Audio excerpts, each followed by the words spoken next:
Et bonsoir Facebook, YouTube et Instagram. Ce soir, le live est hyper bien coordonné. On s'améliore avec les journées.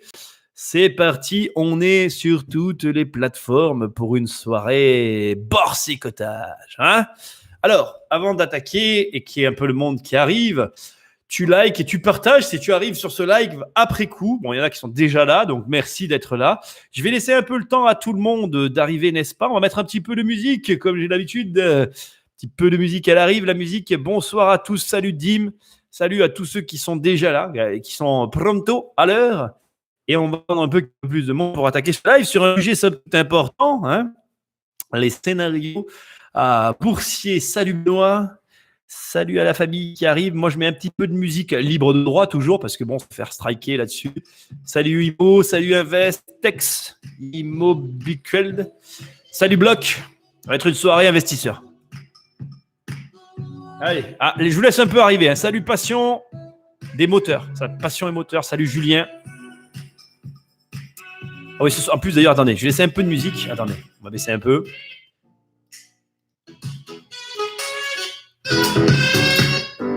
Voilà, là. Et il faut que je récupère. Je vous rappelle ce soir que en plein dans la soirée, il va y avoir un sondage. Donc, je laisse le temps de tout le monde arriver. J'arrive, les gars. Bonsoir à tous. Vous likez, vous partagez. Pensez à faire ça. C'est pas grand-chose, mais c'est très bien.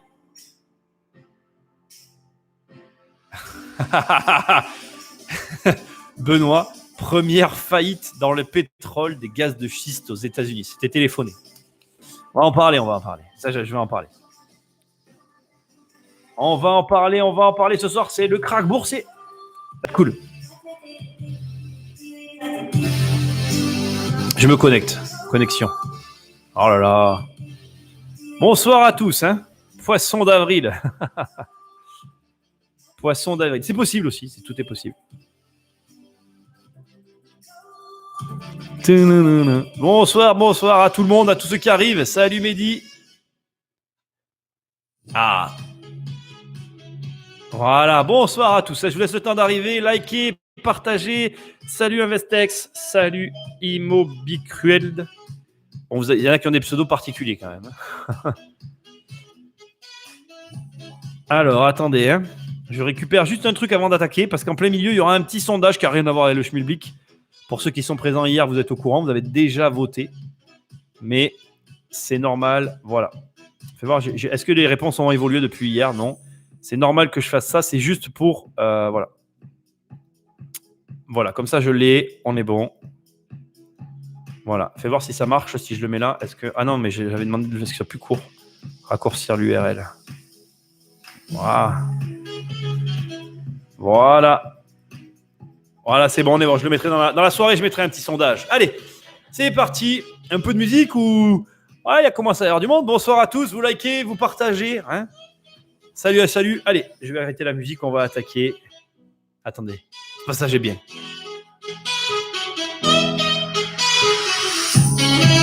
Allez, c'est parti. On y arrive. Et à un moment donné, les bonnes choses ont toute une fin. Bonsoir à tous, j'espère que tout le monde va bien. C'est quoi cette musique de Dups, en même temps, avec les remarques que tu as fait hier, je sais quel genre de film, quel genre de livre tu veux que j'écrive. Allez, salut à tous ceux qui nous ont rejoints. Je suis très content que vous soyez tous là. Ce soir, il va y avoir du monde. Ça va intéresser toute la famille des investisseurs, puisque ce soir, on va parler crack boursier. Ça va être intéressant. Alors, avant d'attaquer, j'ai une très très bonne nouvelle à vous annoncer. D'ailleurs, j'ai même pas eu le temps de l'annoncer aux futurs participants. Sachez que j'ai le grand plaisir de vous annoncer que c'est bon. J'ai trouvé le moyen de faire les lives et que donc, à partir de demain, nous aurons un invité sur cette chaîne.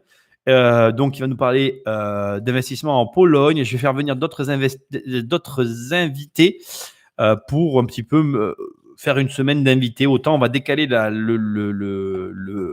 planning que j'avais fait pour la semaine prochaine pour faire une semaine d'invités toute la semaine, histoire qu'on ait un peu du monde qui va venir parler de différents sujets. On va voir.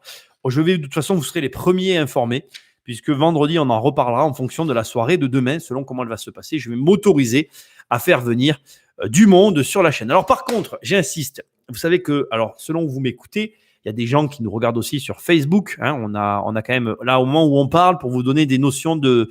On est au début du live. On a 3 à 4 personnes sur Instagram. Vous êtes 24 en moment précis où je parle sur YouTube et vous êtes 10 sur Facebook. Donc, ça veut dire que là, on est au début du live. Dans les lives, on peut arriver à monter jusqu'à 70 personnes à peu près, tout réseau confondu.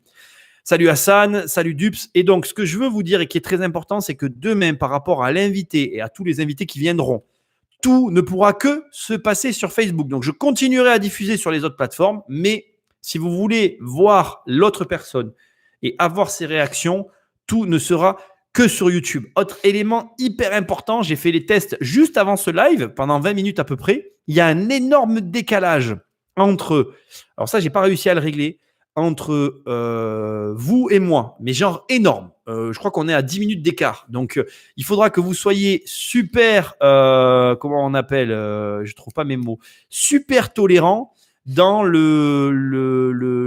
manière dont va se passer le live. C'est-à-dire que si vous posez une question et que je vais placer vos questions que 10 minutes après, c'est parce que je les aurais vues que 10 minutes après. Je le répéterai avant le live, mais ça me paraît hyper important de le préciser à ce stade. Salut Bastien, j'espère que ça va. Salut Geoffrey. Salut à tous ceux qui sont là. J'espère que vous allez bien. On va donc parler crack boursier. On va attaquer le sujet. Et voilà, j'ai globalement fini tout ce que j'avais à vous dire pour demain. Je pense que je mettrai une vignette. J'ouvrirai le live bien avant. Ça veut dire aussi, ça c'est hyper important. Le live de demain va s'ouvrir en décalé. Donc, ça veut dire que vous aurez accès à la page, mais il n'y aura personne. Nous, on sera en train de tout préparer en amont. Et quand le live s'ouvrira, bim, ça switchera. Voilà, vous avez compris l'idée. OK ? Alors, avant toute chose, parce que je salue Michel, salut à tous ceux qui nous rejoignent. Après, j'arrête de dire bonjour parce que tout le monde est en train d'arriver. Donc, voilà. Avant toute chose, important aussi, je vais rappeler, parce que ce soir, je sais qu'on va aller sur un terrain qui risque d'attiser les réactions de certains d'entre vous. Vous restez sympa dans ce live, ça sera cool.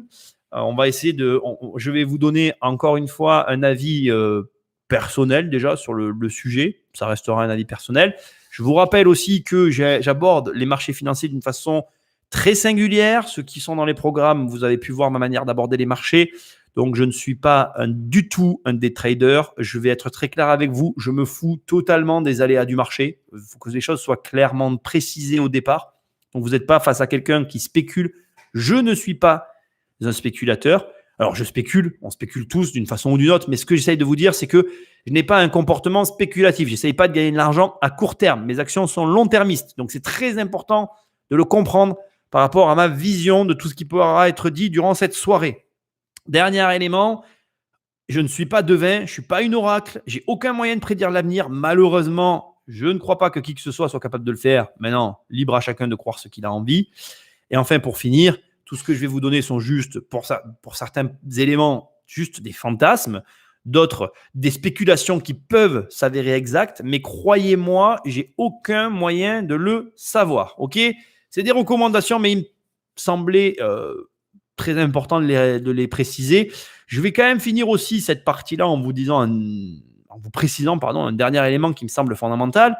Ça me paraît évident que c'est le cas pour tout le monde en réalité. Vous pouvez écouter n'importe qui, personne ne connaît l'avenir. Et ça peut très, très, très, très mal finir et personne ne l'aura vu arriver, comme ça peut très, très, très, très bien finir et personne ne l'aura vu arriver non plus. En réalité, on n'a aucun moyen de savoir. Après, il y a des signes, je suis d'accord avec tout le monde, il y a des choses qui ne vont pas, je suis aussi d'accord avec tout le monde. On est en droit de pointer du doigt ce qui nous semble choquant, mais au demeurant, je reste convaincu que personne n'est capable de lire l'avenir. Bon. Donc, ce qu'on va faire, vous avez le droit de poser des questions dans le chat, vous avez le droit de réagir, vous avez le droit de faire tout ce que vous voulez. Je pense, si vous êtes d'accord, qu'à des moments, je prendrai des pauses, déjà pour réagir à vos réactions et répondre à vos questions, s'il y en a, ou même les amener au débat et faire évoluer le débat, premièrement. Et deuxièmement, je ferai quand même des liens un petit peu avec l'immobilier parce que ça reste mon métier. Et que, je veux aussi le préciser avant qu'on attaque, les marchés financiers ont une corrélation avec l'immobilier. Et aussi une corrélation que vous allez voir dans ce que je vais expliquer, une corrélation de façon beaucoup plus directe dans la mesure où les taux d'intérêt ont aussi un lien avec tout ça. Et donc, ça nous touche. OK ? Donc, je pense que je ferai quand même des parallèles. Ça me semble logique. Et je suis aussi obligé de vous le préciser. Bonjour à tous ceux qui nous rejoignent. Et c'est parti, on y va.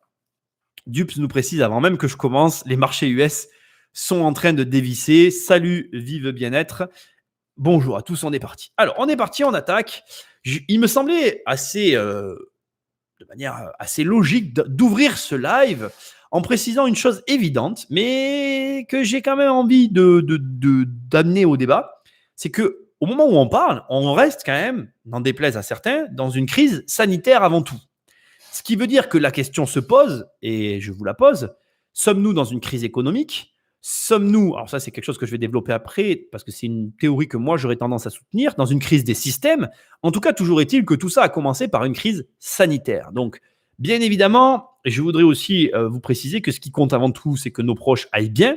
Moi, dans mon entourage, on a des suspicions de personnes qui peuvent être porteuses de la maladie, ce qui m'amène à vous dire que malgré tout, il y a une chose qu'il faut intégrer à tout ça, c'est qu'il est possible qu'après cette crise sanitaire, le monde tel qu'on le connaît ne soit jamais plus le même. Je vais vous poser juste une question qui me taraude un peu l'esprit.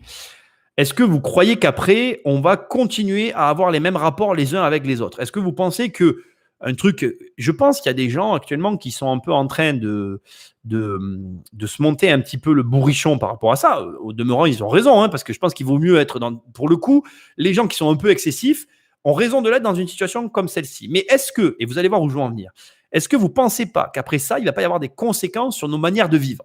Et comme nos manières de vivre sont directement connectées avec les marchés financiers, parce qu'aujourd'hui, la consommation implique une réaction au niveau des marchés financiers, cette crise sanitaire, comment savoir quel sera l'impact demain réel sur l'économie générale? Je pense que personne ne peut répondre à cette question.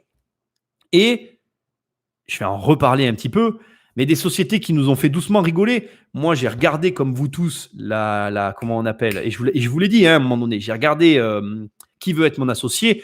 Je vous rappelle que dans Qui veut être mon associé, il y a quand même une société qui demandait de l'argent pour des masques. Aujourd'hui, moi, je suis cette société, je la regarde, ils sont en rupture de stock. Ceux qui ont investi ont bien fait d'investir. Ce que j'essaye de vous dire, c'est que notre mode de consommation va changer, notre rapport à la vie va changer.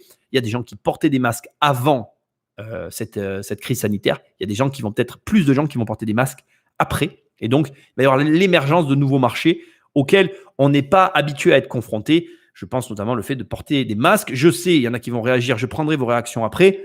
Mais ce que je veux vous dire, c'est qu'on est avant tout dans une crise sanitaire. Ce qui veut dire que, c'est quelque chose que je vais développer ce soir, il est possible que la crise ou le krach boursier n'ait pas encore eu lieu et que tout ça n'est finalement qu'une correction. Ce que nous avons vécu jusque-là n'est qu'une correction et que le krach va avoir lieu.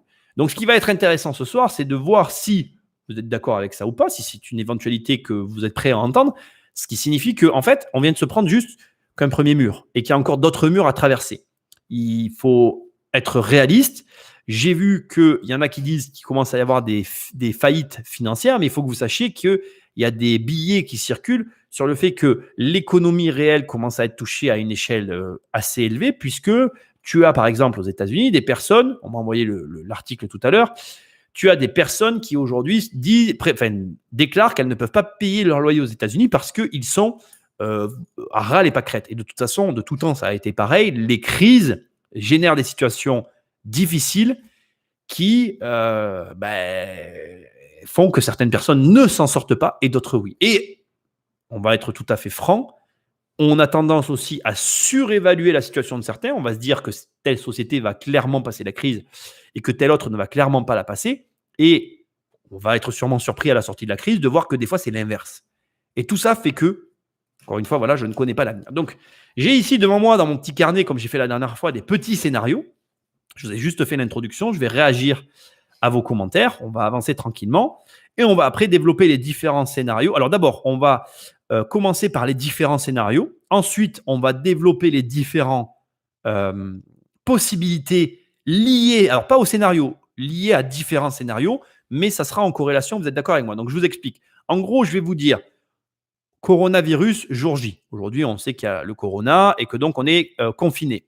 On va prendre l'exemple du premier exemple que j'ai sous les yeux. Il ne se passe rien, tout repart comme c'était au départ. J'ai déjà développé cette théorie, on va la développer, mais au niveau de la bourse. Et ensuite, on va faire corona, confinement, correction, comme je viens de le dire. On se prend le mur du krach boursier Et on va développer comme ça chacune des théories autour des actions boursières. Je prends vos réactions et on attaque. Et après, on verra les réactions possibles qu'il y a derrière. Ça va être intéressant. Je remonte le chat. Essayez d'aller doucement parce qu'il y a déjà beaucoup de réactions. Et on y va tranquillement. Alors, tu fais du long terme et c'est le mieux en bourse. Oui, effectivement, je pense aussi. C'est pour ça que je choisis cette stratégie. Ce qui fait que j'ai une relation avec les actions que nous possédons qui est très froide. En fait, je m'en fiche. Voilà. Total a bien versé ses dividendes. Écoute, moi, je suis payé le 6 juin. Donc, jusqu'à preuve du contraire, nous ne sommes pas le 6 juin. Donc, je te dirai si ça a bien été versé. En tout cas, en décembre dernier, j'ai bien été payé, si tu veux savoir. Voilà. Sympa ton projet en cours avec ton entrepôt. C'est pas à moi que tu parles. Ok. Passion, le marché US est en train de dévisser. Donc ça, j'ai réagi tout à l'heure, Dupes, à ce que tu m'as dit. Bon timing avec le podcast de la semaine, c'est clair. Tu vois, d'ailleurs, il va y avoir un lien qui va être fait avec le podcast. Donc, je ne vais pas pouvoir tout vous expliquer, mais ceux qui l'auront écouté verront le lien. On y arrive. Aux US, les 2 semaines qui arrivent vont vite mettre les indices US dans le rouge. Vif. Salut Nicopole. Oui, alors effectivement, c'est un peu pour ça aussi que j'ai dit qu'il fallait attendre parce qu'aujourd'hui, les conséquences sont décalées pour tous les pays puisque les mesures sont décalées. Et c'est là qu'on va voir le game. On va voir la phrase que j'adore et que je répète un petit peu en ce moment. La mer va se retirer. On va voir ceux qui se baignent tout nus. On arrive à être dans une crise globale. C'est effectivement, de toute façon, ce qui nous pendait au nez. Une crise sanitaire qui entraîne toutes les autres crises. Intéressant. Rudy, effectivement, c'est une interprétation qui peut être faite, ou alors on peut le voir autrement. Chaque crise étant indépendante, on va voir si on y voit un lien ou pas. Et c'est souvent le cas. D'ailleurs, Bastien réagit de la même façon que toi. Moi aussi, j'ai tendance à penser cela, mais il y a une crise du système. C'est ce que moi aussi, je vais un petit peu induire à la fin de ce live. Vous verrez, on en parle. Inter qui a une crise économique, crise domino, nous dit Dupes. On est d'accord aussi. Je pense que tout va revenir à la normale. Les humains ont une capacité à oublier très vite. Nicopole souligne une chose à laquelle je crois profondément. Et oui, je suis d'accord avec cette analyse aussi. Personne ne veut changer notre manière de consommer. Si, Nicopole, il y a des gens qui veulent que ça change. Et c'est là où ça devient intéressant. Benoît, salut. Non, alors Benoît, j'ai reçu tes messages, j'ai tout reçu, mais je ne l'ai pas reçu. Envoie-moi un lien directement en MP sur Facebook. Il fallait que je te le dise, mais je n'ai pas eu le temps. Il y a eu un après le 11 septembre et il y aura un après le Covid. Oui, c'est pas faux. Demain, publication, chiffres, inscription au chômage US. Effectivement, données intéressantes à suivre. Tant qu'il n'y aura pas de vaccin, on tournera en rond. Je suis complètement d'accord. L'homme à la mort courte, on est aussi d'accord. Non, ça c'est différent. Après cette crise, il y aura encore plus. Oh là là, je suis allé trop vite. Il y aura encore plus de distractions sociales. Beaucoup de mesures restrictives vont être mises en place aussi. Alors Rudy, pour la distraction sociale, on va peut-être pas parler de la même chose, mais en tout cas, moi, ce que je sais, pour avoir un petit peu parlé avec mon entourage, beaucoup de gens n'attendent qu'une chose, et j'en fais partie, c'est d'aller au resto après ça. Donc voilà, je pense que c'est une réalité qui est dure à entendre dans l'actualité qu'on est en train de vivre. Encore une fois, voilà, la santé des gens qui nous entourent passe avant tout, bien évidemment, mais on a tous qu'une envie, c'est se changer les idées, c'est une réalité. Et au demeurant, il va y avoir de toute façon, à mon avis, il va y avoir un pic de consommation après le confinement qui est tout à fait logique à voir. Mais je pense que celui-là, il est cohérent de l'entendre. Voilà. Donc, États-Unis, apparemment, beaucoup de gens ne peuvent pas pouvoir payer leur loyer. Effectivement, Rudy, j'ai vu ton message et je suis assez d'accord avec les éléments qu'on y trouve. Les gens ont peut-être réalisé que l'État-providence n'était qu'un mirage. Il faut faire un audit complet sur les finances publiques. Bastien, là-dessus, on est tous d'accord. Je pense qu'unanimement, tu prends chaque personne ici présente dans ce live, tout le monde va te dire la même chose. Malheureusement, je ne suis pas sûr que ça arrive et où qu'on arrive au résultat escompté. Une crise sanitaire qui relève de nombreuses dérives telles que les limites de la mondialisation, stratégie économique à revoir. On va en parler, Lara. Sujet très intéressant. Garde ça pour la suite. On va en parler. Mauvaise gestion d'entreprise, par exemple, etc. On va en parler. Donc, Rudy nous dit Panzani passera la crise. Oui. Ou Panzi ne la passera pas. Petit jeu de mots, c'était facile. Voilà. 10 likes sur les 30 premières personnes. Allez, like, on veut du like. Oui, c'est vrai, likez les mecs, il a raison, mais dit likez. On est plus de 40, ça y est, et il n'y a pas 40 likes, ça va pas. Attention à ne pas comparer ce qui n'est pas comparable. La crise actuelle n'a rien de comparable. Benoît, on va en parler. Il faut quand même s'appuyer sur des données qui existent. Voilà. Il y a des boîtes qui vont avoir chaud, très chaud aux fesses. On est d'accord, mais tout le monde va avoir chaud aux fesses. On verra. Mais non, je souhaite la réussite à tout le monde. Hein, on est bien d'accord. Tu parles de quel resto, Nico? Car beaucoup ne vont pas ouvrir de nouveau. Bah écoute, on verra. Je ne vais pas prédire l'avenir. Délai d'une semaine. Salut Nico, tu connais le financier Charles Gave. Tu devrais l'inviter. Il pense comme toi. Il est sur YouTube dans le drame de la France. Allez, mais moi je suis ouvert là, les gars. On va faire une semaine où on va inviter du monde. Allez, avec plaisir. Justement, l'État-providence est possible, mais gérer des gens intègres, pas des mafieux. Et on voit bien que tout le monde compte sur l'État. L'État n'est qu'une émanation d'une nation. Bon, allez, on attaque sur les prédictions boursières. Alors, la première à laquelle vous n'êtes, je sais qu'aucun n'est d'accord, c'est bien évidemment qu'à la fin de tout ça, je la répète depuis le départ, il ne se passe strictement rien. Alors, mais quand je dis rien dans cette prévision, c'est qu'il ne se passe rien, tout repart comme c'était et ça continue. Alors, cette prédiction, elle est dérangeante. Pourquoi? Parce que depuis des années, il y a beaucoup de personnes qui évoquent la possibilité d'une crise due à l'endettement des États. Et effectivement, moi, j'ai aussi du mal à la croire. Et je vais même vous dire la vérité, j'ai énormément de mal à croire que ça puisse être possible, que imaginons que tout s'arrête, enfin que tout se soit arrêté comme ça, et que tout reparte comme si de rien n'était. Au moment où je vous parle, moi j'avais des billets d'avion qui étaient réservés, qui m'ont été remboursés. Alors c'est très amusant, je veux quand même vous en toucher un mot avec vous. Au moment où je parle, j'ai des billets d'avion qui m'ont été remboursés. Et je veux bien que vous écoutiez, par Air France, je veux bien que vous écoutiez de la façon dont ils m'ont été remboursés, ça me fait mourir de rire. J'ai reçu un avoir valable 1 an pour un prochain vol. Donc, si je me fie à Air France, société qui, soi-disant, va être privatisée par l'État si elle venait à faire faillite. Donc, ce qui veut dire que potentiellement, si on s'en fie au courrier que j'ai reçu, je peux vous le lire. Je peux vous le lire parce qu'en fait, j'ai l'habitude d'aller voir mes mails sur mon téléphone maintenant, mais j'ai accès à mes mails sur mon ordinateur. Je peux vous lire le mail. Donc, je vais vous lire le mail parce que je trouve que c'est intéressant quand même. Parce qu'on n'a pas envie d'y croire à ça. Et on est tous d'accord. Moi, je suis de votre côté sur ce coup-là. Je n'y crois absolument pas. Et pourtant, toutes les forces tendent vers cette situation-là. C'est-à-dire qu'ils veulent que ça reprenne comme si de rien n'était. Et les Jean-François ont tout mis en œuvre et sont en train de tout mettre en œuvre pour que ça se passe comme ça. Donc, je suis désolé. Ça paraît improbable, mais c'est ce qu'ils veulent. Ils veulent que ça reparte et que ça, on ferme les yeux. Voilà, il y a eu juste une pause et voilà.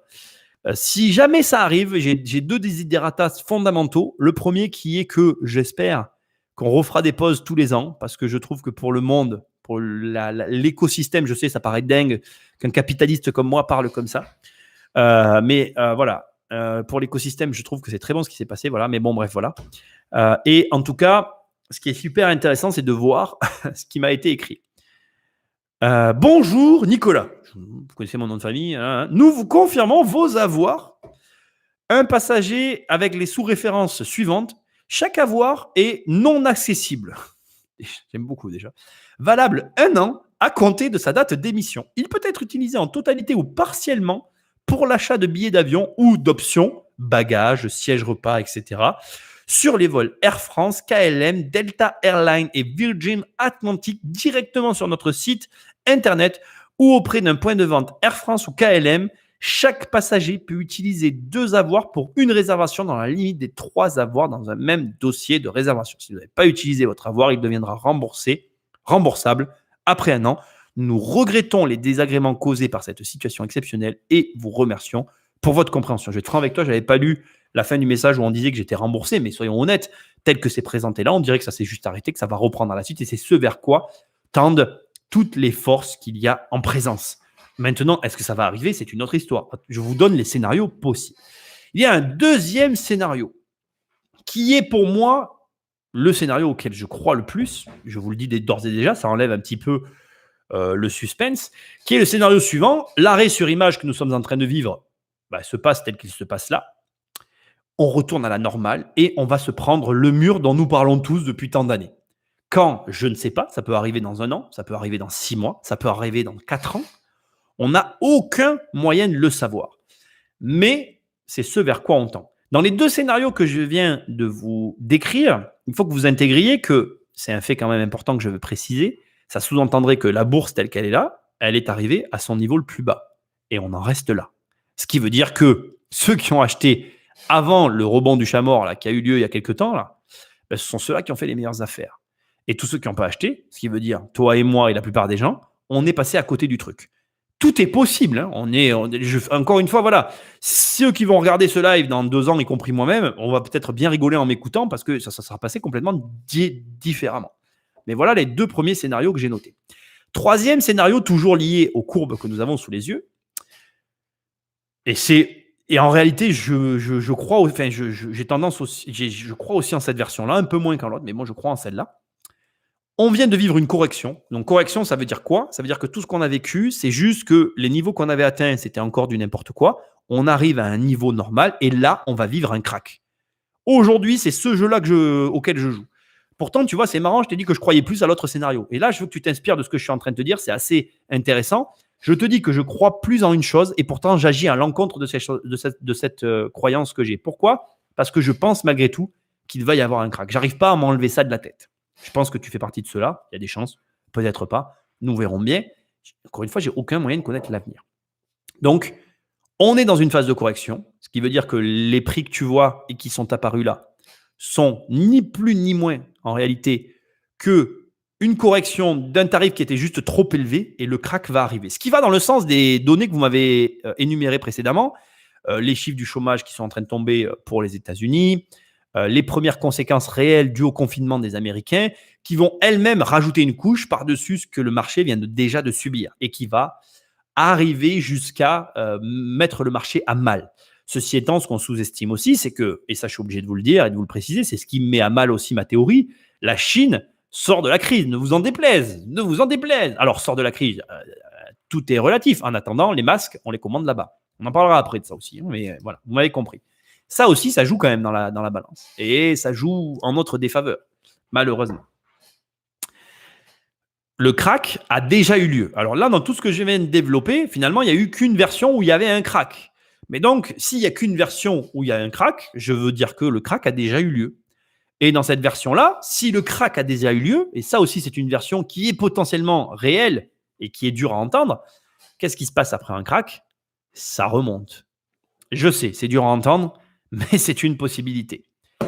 Et la réalité derrière cette possibilité, c'est que si le crack a déjà eu lieu, comme je vous l'ai sous-entendu tout à l'heure, et dans cette version de l'histoire où ça repart derrière à la hausse, en fonction de la situation globale, je vais être beaucoup plus abrupt et froid, parce que là, c'est vraiment pas cool ce que je vais dire, mais en clair, en fonction du nombre de morts, il peut y avoir une grosse montée. Pourquoi? Parce que si tu raisonnes en termes purement économiques, on va prendre l'exemple qui n'est pas valable pour tous les secteurs économiques, mais qui est quand même une réalité. S'il y a eu beaucoup de morts et que, en réalité, l'outil qu'on utilisait économique avant ce Covid reste le même. Je te donne un exemple tout bête. Le champ qu'exploitait une famille reste le même champ qu'elle exploitait avant qu'après. Mais, manque de bol, pendant le truc, je suis désolé de parler de ça, c'est affreux, mais c'est la réalité économique. Hein, je suis désolé, encore une fois, voilà. Mettez de côté ma partie humaine, je parle que d'argent. Là. C'est pas, voilà.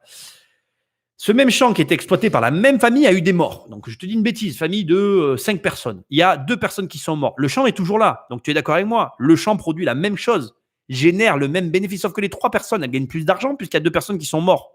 C'était dégueulasse, mais la valeur produite est la même, l'argent gagné est supérieur. Donc, l'appareil économique étant le même, le nombre de morts influence l'économie positivement. C'est affreux encore une fois, mais c'est la réalité.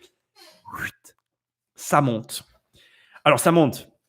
Tout est relatif. Encore une fois, on va relativiser les chiffres actuels. Ça va monter pour les pays les plus touchés. Mais l'économie dans laquelle nous vivons actuellement, elle est relativement interconnectée. Ça aussi, on va en parler après. Et du coup, tu ne peux pas éluder non plus ce scénario-là. Il est existant. Il est dérangeant, mais il est existant. Autre scénario, celui que beaucoup d'entre nous imaginent, crise économique sévère, avec des manifestations qui viennent s'ajouter après la crise sanitaire sur un fond d'effondrement économique. C'est la crise. Alors ça, c'est assez affreux aussi quand même. Je veux quand même vous dire une chose. C'est la crise que tout le monde veut voir parce que pour beaucoup de gens, ça traduirait par un changement comment on appelle ça se traduirait par un changement de nos élites dirigeantes, comme certains les appellent. Mais les mecs, vous rêvez en fait.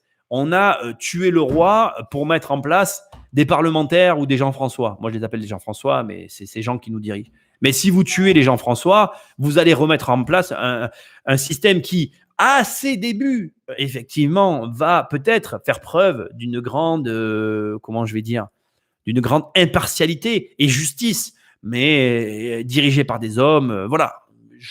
Et malheureusement, je ne connais pas de système qui fonctionne sans leader, donc je ne connais pas la solution à ce problème. Mais c'est un peu un amalgame malencontreux que je fais moi aussi parfois, qui est de penser qu'en changeant les élites dirigeantes, on changera le système. Le système de répartition inégale des richesses, malheureusement, ne changera pas avec cette situation-là. Par contre, manifestation plus effondrement économique, c'est pas, tu vois, voilà. OK. Il y a un dernier scénario que je suis obligé aussi de noter, qui est un scénario auquel je pense on ne pense pas, mais auquel, quand je vais vous le prononcer à voix haute, certains d'entre vous l'auront quand même envisagé. Et moi, j'y pense très fortement. On n'est qu'aux prémices d'une redondance de crise sanitaire sans précédent. Pourquoi ? Parce que, et ça va me faire la transition avec la suite et on va en parler après, nous avons volontairement et involontairement, ou en tout cas on a laissé faire, peu importe la façon dont vous voyez ça, on a construit un monde universel qui est en train de se construire de plus en plus avec le web. Et ce monde universel implique un entremêlement des choses. Je m'explique rapidement. En gros, je vais vous la faire simple. Les êtres humains détruisent leur écosystème. Il n'y a pas de secret. Avant cette histoire du Covid, on était déjà tous d'accord pour se dire, et d'ailleurs vous le remarquez, le temps est bizarrement froid maintenant, depuis qu'il y a beaucoup moins d'activité humaine, le temps s'est drôlement refroidi, on est en train de vivre l'hiver après coup, parce que la Terre était un petit peu en train de surchauffer, croyance personnelle certes, mais croyance quand même très forte de ma part. On est en train de détruire notre écosystème, et devinez quoi les mecs, on mange quoi ? On mange des poissons et de la salade, jusqu'à preuve du contraire. Donc si notre mode de vie détruit les animaux et les choses que nous nourrissons, nous nous autodétruisons nous-mêmes. Et des maladies comme il est en train d'apparaître, à mon humble avis, il va y en avoir d'autres. Donc on est juste au début, peut-être, d'un système nouveau qui est en train de se mettre en place, qui va nous contraindre à ne plus vivre jamais de la même façon. Voilà.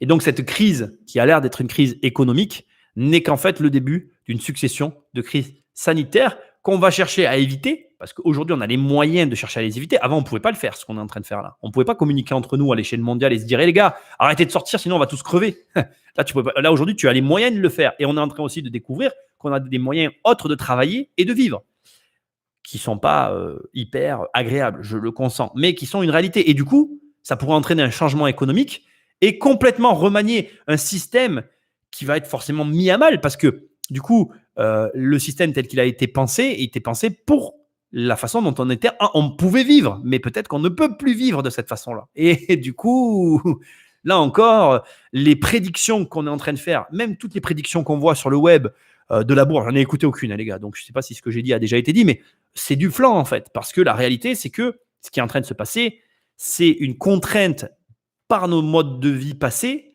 à nous adapter à un nouveau mode de vie sous condition que si on ne veuille pas le faire, on vive cette situation plusieurs fois dans nos vies et nos enfants encore plus. Tu vois, ils nous diront, après ils nous regarderont en nous disant, les gars, vous avez vraiment été des gros abrutis en faisant ce que vous avez fait. Et vous nous avez mis nous dans l'embarras. Et qu'est-ce qu'on dira à nos gamins ? Ben ouais les mecs, mais en fait, on ne savait pas. Ça ne sera pas une excuse. On verra qui sera considéré comme criminel de guerre à ce moment-là, parce que là, on peut parler vraiment de criminalité, pas de guerre, mais de criminalité animale, telle que certains l'entendent, même si j'ai du mal avec ce genre de situation-là, mais vous voyez ce que j'essaye de vous sous-entendre. Bref, voilà les scénarios que j'ai développés. Donc, ce qu'on va faire à partir de là, c'est que je vais réagir à vos commentaires, et on va passer à la deuxième partie des possibilités de crash qui nous menacent et des solutions que nous avons plus ou moins, enfin des solutions que certains envisagent. Et vous allez voir que je vais vous donner des données intéressantes, sachant que, je veux que vous sachiez une chose, je suis un petit peu calé sur le sujet puisque je suis en train d'écrire ce foutu livre sur les crises économiques. Donc, j'ai fait pas mal de recherches, j'ai beaucoup de choses en tête et j'en ai encore d'autres qui vont arriver parce que j'ai écrit à peu près que la moitié du bouquin. Ok ? C'est parti, je prends vos commentaires et après on réagit. Ah, attendez, une chose. Attendez, je vous mets là un lien vers un sondage. Il apparaît que sur YouTube. Il vous faut juste voter pour le prénom que vous préférez pour mon prochain livre. Le truc de ouf. Parce que là, on est vraiment beaucoup, donc j'en profite, sinon vous ne le ferez pas. C'est un livre, comment dire? C'est un livre, c'est un roman financier. Voilà, on l'a écrit hier. Il n'y a pas beaucoup de monde à l'atelier lecture. Ça vous prend 30 secondes. Vous cliquez juste sur le nom qui vous plaît plus dans la liste et voilà. Je vous en dis pas plus. Merci beaucoup de votre participation à ce bouquin. Bisous. Allez, je prends les commentaires. Alors, c'est parti. On en est là. Alors, Hong Kong va distribuer de l'argent à la population. Oui, l'hélicoptère à monnaie. Alors, je vais forcément devoir en parler un petit peu de ça. C'est ce qui a provoqué la crise de 29, l'hélicoptère à monnaie. Mais en 1929, tu avais accès à l'argent sous condition que tu le plaçais en bourse. Très, très intéressant d'ailleurs. Là, on parle encore d'une autre forme d'hélicoptère à monnaie, puisque là, on parle de vraiment, je donne de l'argent directement, sans condition. C'est encore autre chose. Donc là, encore une fois, voilà, moi je suis hyper intéressé parce qu'on vit une époque magnifique. Ça n'est jamais arrivé ce qu'on est en train de vivre. Donc il faut comprendre aussi que les États prennent des mesures. Ils prennent des mesures et c'est logique. Ils ne peuvent pas prendre des mesures classiques. Ils prennent des mesures en dehors des sentiers battus. Alors à tort peut-être ou à raison, on verra. Mais ils essayent en tout cas, ils font des choses. Voilà. Je dis pas que c'est bien. Je dis pas que c'est pas bien. Je dis que voilà, ils essayent de faire avec la situation actuelle. Justement, aucune donnée antérieure au niveau de ce qui se passe exactement. Je suis d'accord avec Benoît. Charles Gave est très bon. Moi, je le ferai. Je vais contacter Charles Gave. J'ai compris. La première prédiction, c'est fini. On peut l'oublier. Rien ne sera comme avant. Et ouais, mais tu sais, Rudy, tu es catégorique encore une fois. Plus c'est contre-intuitif, plus si ça arrive, ça va vraiment te désarçonner. Tu te diras, putain, j'y crois pas. Nous serons en récession en 2020 et c'est dans tous les dans tous les cas de figure. Étape 1, crise sanitaire. Étape 2, crise économique. Étape 3, crise géopolitique. Ne soyez pas catégorique comme ça. Vous ne pouvez pas savoir. Encore une fois, moi, ce dont je suis sûr, c'est qu'après cette crise sanitaire, il va y avoir un pic de consommation. Est-ce que ce pic sera égal à ce qui est nécessaire pour rattraper l'année? Non, ça paraît compliqué. Mais encore que, on peut être surpris. J'en ai aucune idée. Voilà. J'ai eu la même chose avec une agence de voyage remboursée, mais c'est un avoir d'un an. Mais si ça fait faillite, il se passera quoi? Ben rien, Benoît. C'est exactement ce que je sous-entendais tout à l'heure. Le système va se défendre, mais c'est plus possible. J'aimerais en savoir plus sur les pandémies. Ah oui, les pandemic bounce. Ouais, qui aurait dû être payé en juillet 2020. Si pas de pandémie, mais il y en a une. Bon, alors ça, c'est énorme, les pandemic bounce. C'est vraiment. Là, tu touches vraiment mes mecs. Pas Patricia, excuse-moi, femme. c'est ouf parce que si tu veux, les pandemic bounce, c'est vraiment très drôle parce qu'il y a aussi les climat bounce, donc c'est-à-dire par rapport au climat. Il faut savoir qu'aujourd'hui, il y a des bons qui ont été émis sur les températures qu'il va faire. Ça montre le côté spéculatif de l'être humain. Quand tu as énormément d'argent, tu es prêt à parier ton argent sur tout et n'importe quoi. Et c'est exactement ce qui se passe. On ne parle plus de produits financiers à ce stade. C'est juste du casino, quoi. Les epidemic bounce, c'est clairement du casino. Mais c'est vraiment tout ce que je rejette de la finance. C'est à vomir. Je veux dire, alors après, voilà, les gens qui vont m'écouter et qui gagnent énormément d'argent, ils vont se dire, ah non, mais ce mec comprend rien. Mais là, c'est vraiment spéculer sur l'être humain.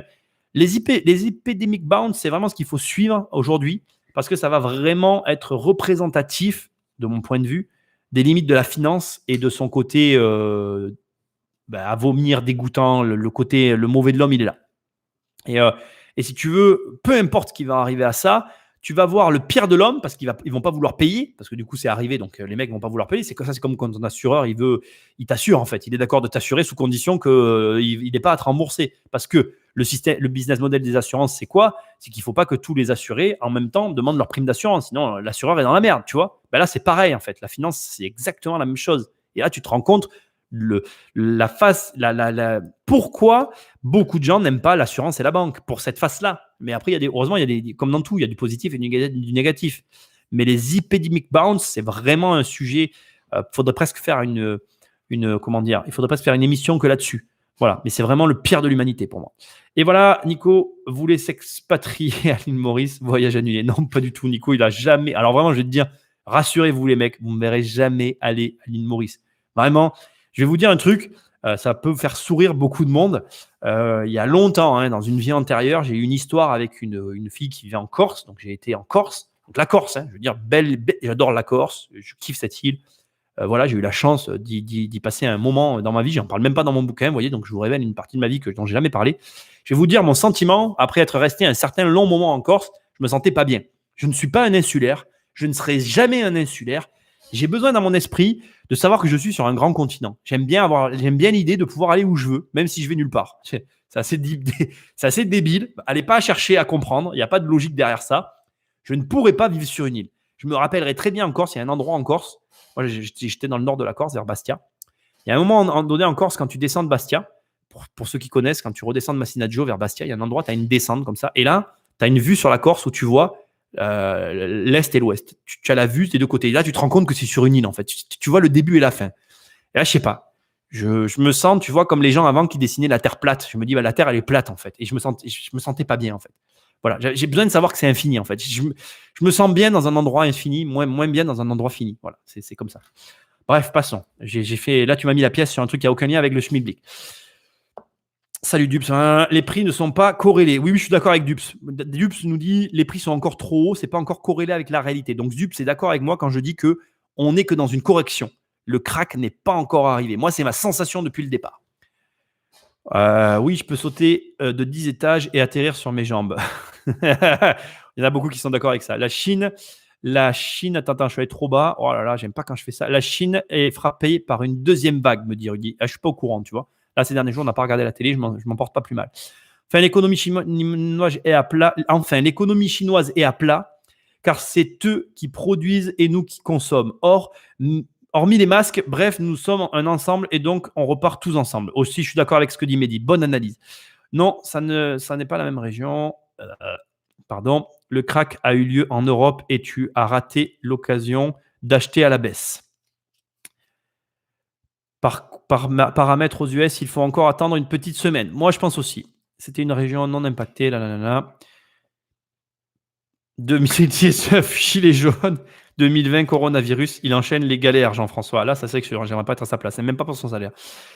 Total à 22. Mais dans le scénario de la crise. Alors, le scénario, la crise sociale qui fait suite à la crise économique. Moi, je pense que c'est possible. Hein.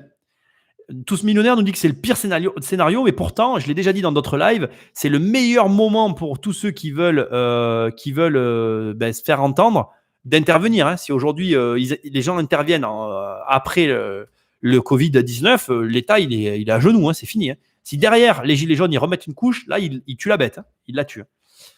C'est pas les élites, le problème, c'est le système de l'école de Chicago, Friedman. Bon, je regarderai. Je sais que tu m'en parles, je regarderai. Agenda 21, tout est écrit, signé de 200 chefs d'État. OK. Bouffez vos 600 pages en anglais. Ça fait un... Nouvel ordre mondial qu'il faut empêcher d'aboutir à tout prix. Ouais, l'agenda 2020, c'est là, tout est dedans. Bon, j'ai pas vu, je suis pas au courant de ce dont vous me parlez, l'agenda 2020. Je crois que je suis monté trop vite ou pas assez. Alors, attendez, parce que là, vous avez mis beaucoup de choses. Il faut presque, n'oublie pas, la crise géopolitique qui arrive. Alors... oh là là, mais il y a eu beaucoup de choses. Hein. Vous avez beaucoup réagi, les mecs. Voilà. Bon, Nico, je t'ai poussé le PV sur Facebook. Plus d'excuses. Ouais, c'est bon, je le regarde. La terre est immense. Réponds. Entièrement d'accord avec toi. Plus que l'orgueil des hommes. 2001, le terrorisme va via les attentats islamiques pour le terroriser les populations. À partir de 2021, les attentats bactériologiques pour les terroriser les populations. Alors, c'est marrant, Rudy, ce que tu dis. Je ne sais pas si vous avez remarqué, il n'y a plus d'attentats là. Hein. C'est quand même rigolo. Je trouve que, voilà, bon, c'est mon avis, que c'est une remarque que je fais. Une idéologie n'a pas de frontières ou de nationalité. Voir la stratégie du choc de Naomi Klein, ça va expliquer bien le processus. Ok, je regarderai aussi. Et tombez pas dans la religion verte comme l'OP. Ok. Crise sanitaire, crise économique, crise géopolitique. Je suis assez d'accord avec ton analyse, vivre bien-être. Tu n'as pas encore montré ton livre. C'est vrai, je n'ai pas montré mon livre. Mais je n'ai pas de raison de le montrer là, Rudy, à part le fait que tu le dises. N'oublie pas la crise géopolitique qui arrive. Bon, voilà, on vient d'en parler. Il faut préciser qu'il aura 43 ans. En Euroland, la dévaluation est plus probable que l'hélico, mais je suis objectivement ignorant en économie. Non, c'est une vision des choses. Moi, je pense qu'on a l'économie, on la vit, et les économistes, ils la pensent. Et je pense ça fait un peu, je pense deux fois, je pense qu'un penseur a pas plus de valeur qu'un mec qui vit la chose. Donc, moi, je suis au contraire, Albert, je pense que tu as le droit d'avoir un avis, et moi, je prends en considération ton avis. C'est possible qu'il y ait une dévaluation et non un hélicoptère à monnaie chez nous. C'est tout à fait possible. J'aimerais savoir qui a commandité la construction du George Guidestone où ils disent de réduire la population à 500 millions d'habitants. Bizarre. Je ne suis pas au courant non plus, je me renseignerai.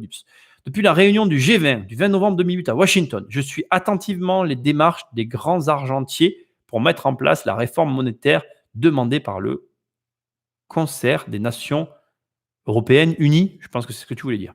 Unies. Le Deutsche Mark et la lire précédent historique. OK. Et The Economist 2019 où il y a un pangolin en bas à gauche. Essayez pas de m'enfiler de la crypto-monnaie. Je ris plus. Bon, ok, moi, la crypto-monnaie, ouais, voilà. Oui, pour hélicoptère à monnaie, c'est une idée qui a été développée fin des années 60 par un monétariste, Milton Friedman.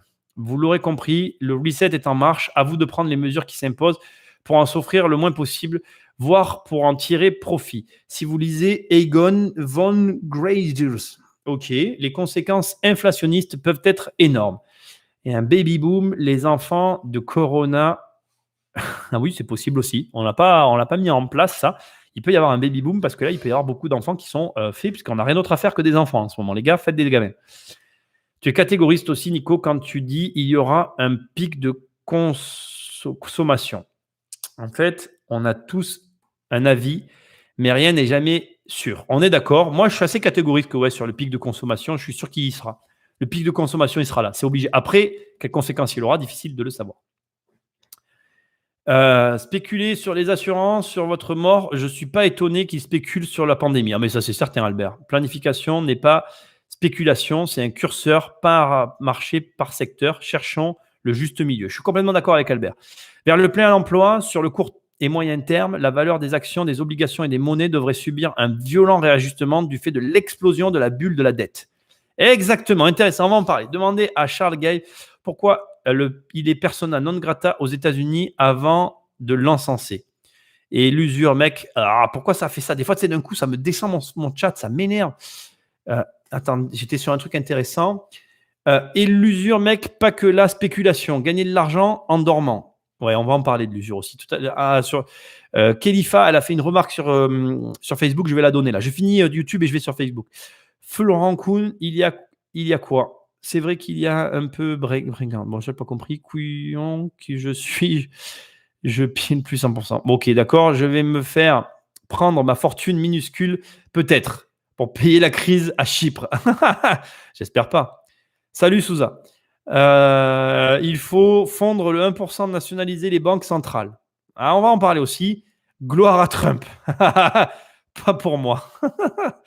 Merci, Nico, pour les attentats. Tu penses comme moi, c'est bizarre, alors que ce serait l'opportunité pour les terroristes de frapper. Ouais, je trouve ça étrange. Ouais. Je trouve que c'est affreux ce que je suis en train de dire, mais si j'étais terroriste, là, je ne parle pas de terroriste en particulier. Aujourd'hui, les nations sont affaiblies. C'est le moment de frapper, en fait. Je suis ancien trader.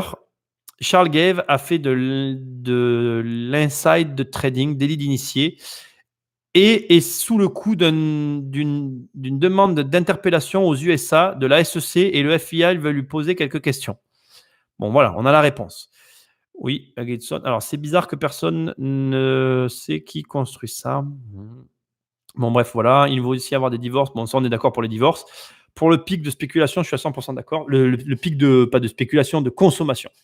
Voilà, on est d'accord. La dette est un problème moral, pas économique. Le Japon est endetté à valeur de 205%. Ils sont toujours vivants. Je suis aussi d'accord avec la remarque de Nicopole. Ça aussi, j'ai toujours trouvé ça bizarre. Les terroristes pensent que le virus est une punition divine. Ils sont en attente. D'accord. Je peux aussi entendre ça. Même les barbus flippent du corona. Ouais. Bon, allez, ok.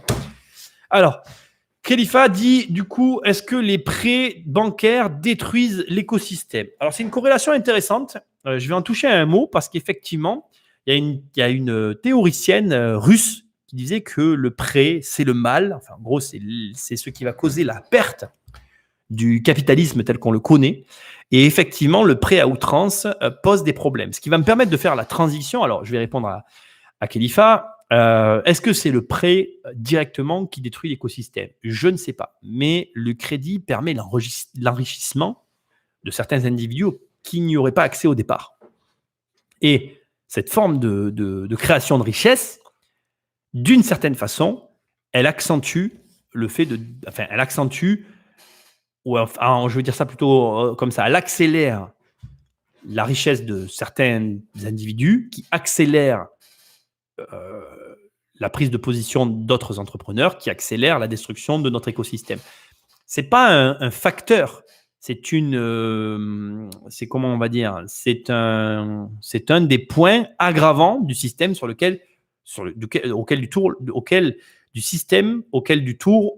pas à dire mes phrases, je suis fatigué. C'est un facteur aggravant du système que nous avons mis en place. Voilà, je vais reformuler ma phrase comme ça. Et c'est intéressant de le préciser parce qu'effectivement, comme le dit le sous-entend Khalifa, il y a autour de la dette un mécanisme anormal. Voilà. Il faut pas se voiler la face. Voilà. Je vais maintenant introduire les notions que je voulais introduire, que vous avez plus ou moins sous-entendues dans vos remarques et qui sont très intéressantes. Ne vous leurrez pas. Aujourd'hui, il y a effectivement plusieurs possibilités d'effondrement qui tournent autour de différentes bulles qui se résument pour moi en 3 points principaux. La bulle des crédits étudiants aux États-Unis, qui est énormissime, dont tout le monde qui s'intéresse à la finance d'une façon ou d'une autre a entendu parler. Il y a une deuxième bulle qui est très inquiétante, que vous avez écoutée ou entendue dans mon podcast, qui est celle qui tourne autour des ETF, qui est une bulle à prendre avec des pincettes. Pourquoi ? Parce que les ETF sont des dérivés. Et qu'aujourd'hui, le marché des dérivés a pris une telle ampleur et a enrichi des sociétés comme BlackRock à une telle ampleur et qui, paradoxalement, ont très bien résisté à toutes les crises, qu'on ne peut pas ne pas avoir une suspicion autour de ce marché-là. On ne peut pas ignorer, en réalité, ce qui se passe sur ce marché. Je m'excuse, j'ai soif, il faut que je boive. Et en même temps, on ne peut pas faire comme si ce marché n'était pas en train de connaître une croissance anormale. Troisième et dernier point, un peu de suspense, je bois.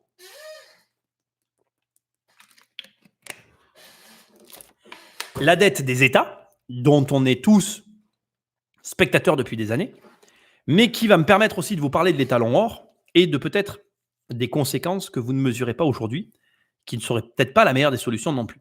Alors, on arrive à la fin de l'émission, à la fin de ce que moi j'ai à vous dire, après je réagirai encore à vos commentaires. Il faut que vous sachiez que là, sur ce que je vais vous dire, encore une fois, je n'ai pas le don de voyance et je vais m'appuyer sur des faits existants et sur des conséquences réelles. Et le fond du problème, vous allez le comprendre, il est vraiment complexe. Je n'ai pas la solution, mais j'ai des questions, ce qui est déjà un bon début. Et vous allez comprendre. Alors, en réalité, par rapport à toutes ces situations-là, je vous ai décrit le paysage. Il est facile maintenant de comprendre d'autres éléments qui vont peut-être venir perturber les marchés financiers et qui auront des conséquences assez graves au niveau mondial. Mais, on va juste déjà supposer qu'une de ces 3 bulles explose. À prendre n'importe laquelle d'entre elles, de toute façon, les conséquences seraient terribles. Prenons le cadre de l'explosion de la bulle des étudiants et de la dette étudiante. Il faut que vous sachiez qu'aujourd'hui, et je peux en témoigner, l'arrivée d'étudiants dans une ville, ça représente une manne financière énorme. D'ailleurs, il n'y a qu'à voir, aujourd'hui, il y a une vraie différence entre une ville étudiante et une ville non étudiante. L'explosion de la bulle des crédits étudiants aurait des conséquences économiques dramatiques à l'échelle mondiale. Pourquoi ? Parce que les étudiants, et on le sait maintenant depuis des années, comme les enfants, sont des consommateurs.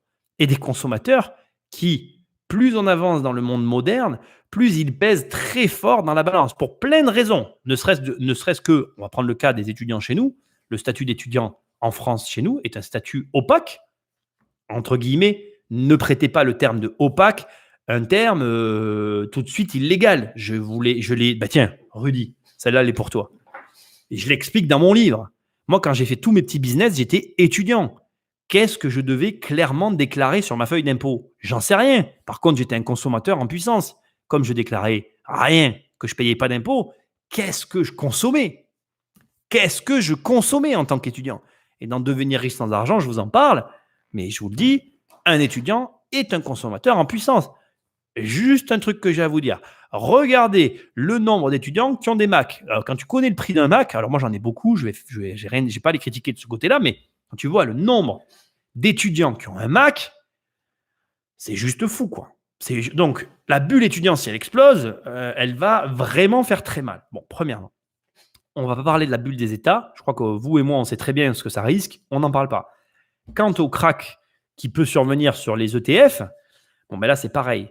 On parle de milliards de dollars d'argent qui sont immobilisés sur ces supports financiers qui sont des dérivés de supports, de vrais, comment dire, qui sont des dérivés d'indices.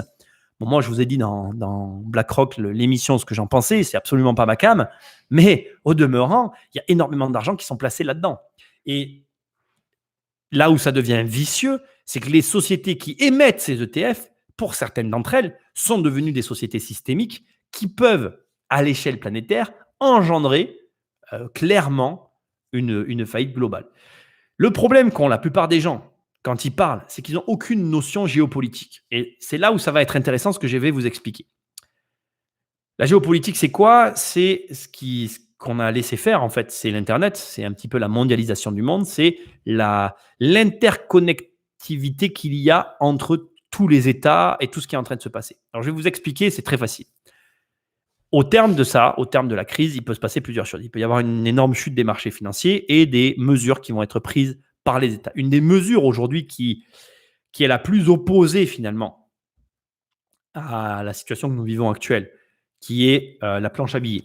La mesure qui s'oppose le plus à la planche à billets, c'est la reprise de l'étalon or. Sauf qu'il y a une chose que vous ne savez pas et que la plupart des gens ne savent pas, c'est que l'étalon or, depuis l'époque où il a été abandonné dans les années 70, il y a eu de nombreux pays qui ont essayé de le reprendre. Il y a eu de nombreux pays qui ont voulu resouscrire à l'étalon or pour redonner un brin de réalité à leur monnaie. Le problème, c'est que ce n'est pas si simple en fait. Le problème, c'est qu'aujourd'hui, si vous êtes le seul pays à souscrire à l'étalon or, vous n'allez pas du tout engendrer à l'échelle de votre pays ce vers quoi vous tendez au départ. Je vais essayer de m'exprimer différemment. C'est complexe à expliquer. C'est d'ailleurs pour ça que j'en ai écrit un livre, parce que c'est assez compliqué à expliquer.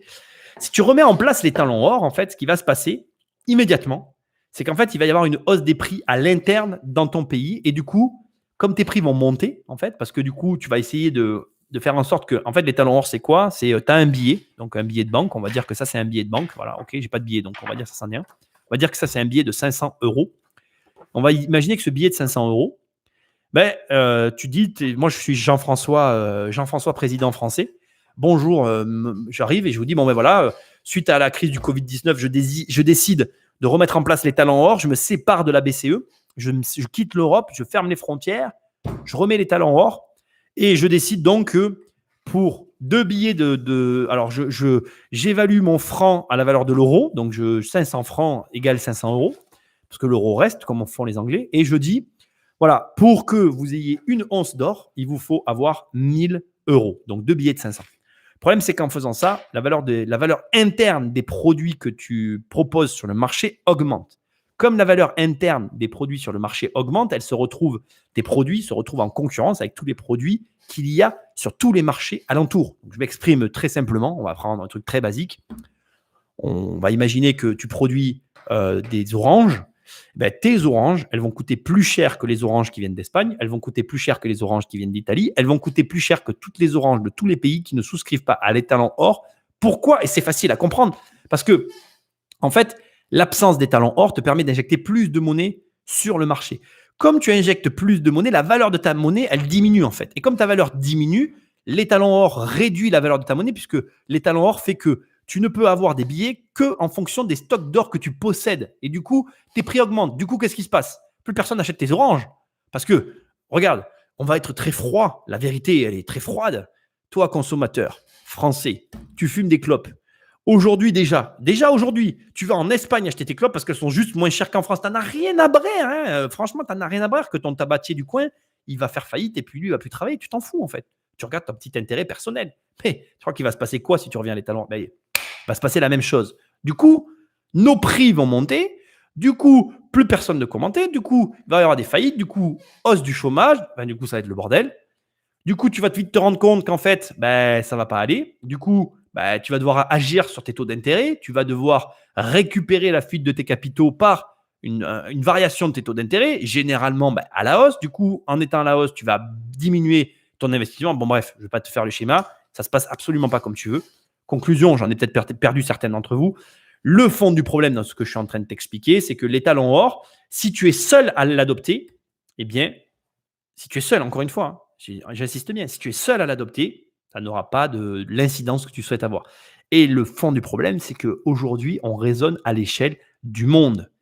Et l'étalon or est une option compliquée à remettre en place. Il y a un dernier problème qui est caché derrière l'étalon or dont on ne te parle jamais. Ce problème, il est très facile à expliquer. C'est que l'étalon or, il est clairement lié. Alors là, j'ai eu un problème avec Instagram qui me rappelle. Je vous rappelle qu'Instagram, c'est 1 heure.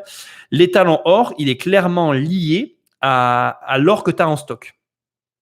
Et donc, tout simplement, si tu veux produire de la monnaie, si tu veux que la monnaie puisse être mise en circulation sur ton, comment on appelle, dans ton pays, eh bien, il te faut forcément avoir de l'or.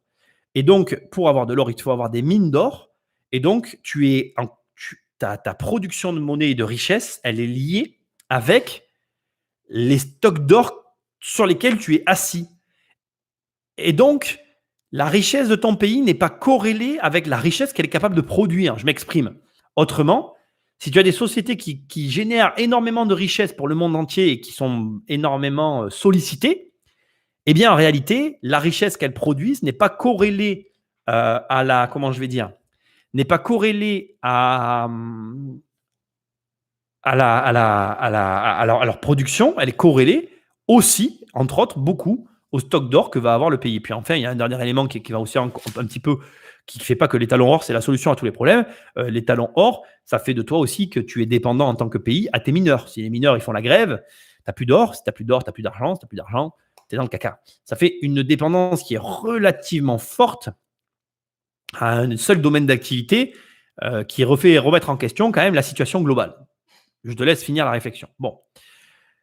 Il y a une autre solution qui est tout bête, qui a aussi été employée par le passé pour faire face à tout ce que je suis en train de te dire. Je vois que vous réagissez, je prendrai vos réactions après.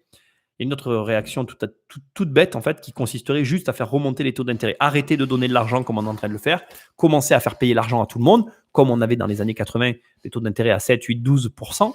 Et ça permettrait de revaloriser un peu la monnaie. Le problème aussi par rapport à ça, c'est qu'aujourd'hui, on a un problème de compétition. En fait, en gros, vous allez vous heurter toujours au même problème, aujourd'hui qui est un problème mondial. C'est qu'en fait, pour solutionner les problèmes qu'on rencontre, il faudrait que mondialement, on prenne des accords. Sauf que c'est compliqué parce que certains pays veulent garder leur indépendance. Et c'est le fond du problème, ça me paraît insoluble de mon point de vue. Encore une fois, je ne suis pas économiste, mais c'est très compliqué parce que cette notion de monde s'oppose avec cette notion d'État. Bref, j'en arrive au dernier point.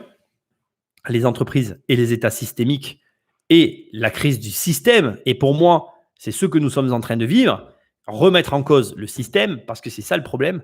Aujourd'hui, on a mis en place un système qui ne fonctionne pas. Pourquoi la Chine a réagi et a pu agir d'une façon différente de la nôtre? Je vais juste vous faire un parallèle très original et auquel vous n'allez peut-être pas penser.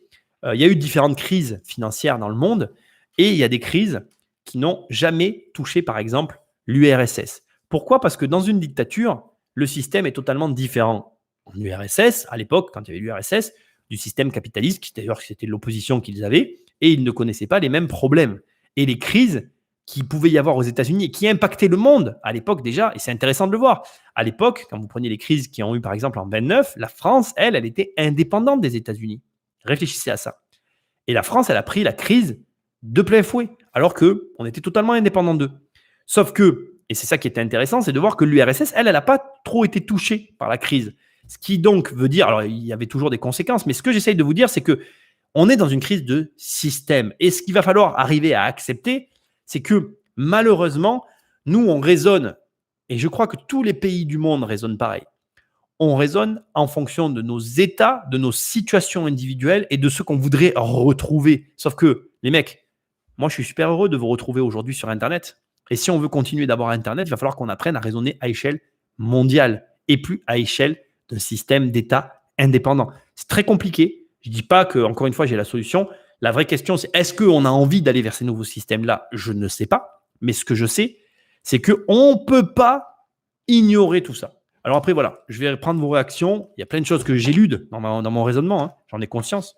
Et je ne veux pas que vous vous énerviez sur moi, parce que mon but ici, c'est de, je vais dire, simplifier tout ça. Parce que moi, souvent, je vois les gens qui dressent les talons or comme la solution à tous les problèmes. C'est pas vrai. C'est pas plus la solution que la situation qu'on est en train de vivre est la solution. Il n'y a pas de situation parfaite, il n'y a pas de solution parfaite.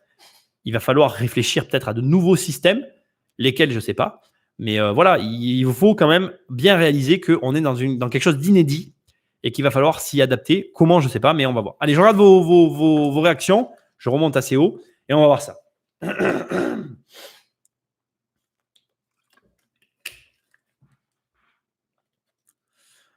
Alors, on a été là. J'ai mal à la gorge. Reculez de votre écran, je vais tousser. Je voudrais rien vous donner. Un peu d'humour, hein. Alors,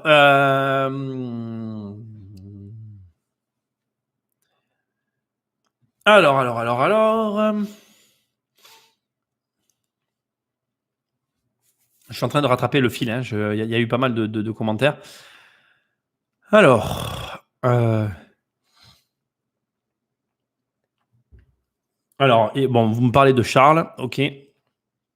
Le prêt irresponsable qui ne correspond pas à la création d'activités, mais à l'économie virtuelle. Alors là, on est complètement d'accord, ça c'est un vrai problème aussi, on pourra en parler des heures. Créer de l'argent pour créer de l'activité réelle et sain. Ça, c'est un point que tu soulignes qui est intéressant, mais qui est compliqué à faire comprendre à beaucoup de gens. C'est vrai que ce à quoi tu alloues tes fonds implique le résultat que tu en obtiens. Mais ça, c'est compliqué en fait, hein.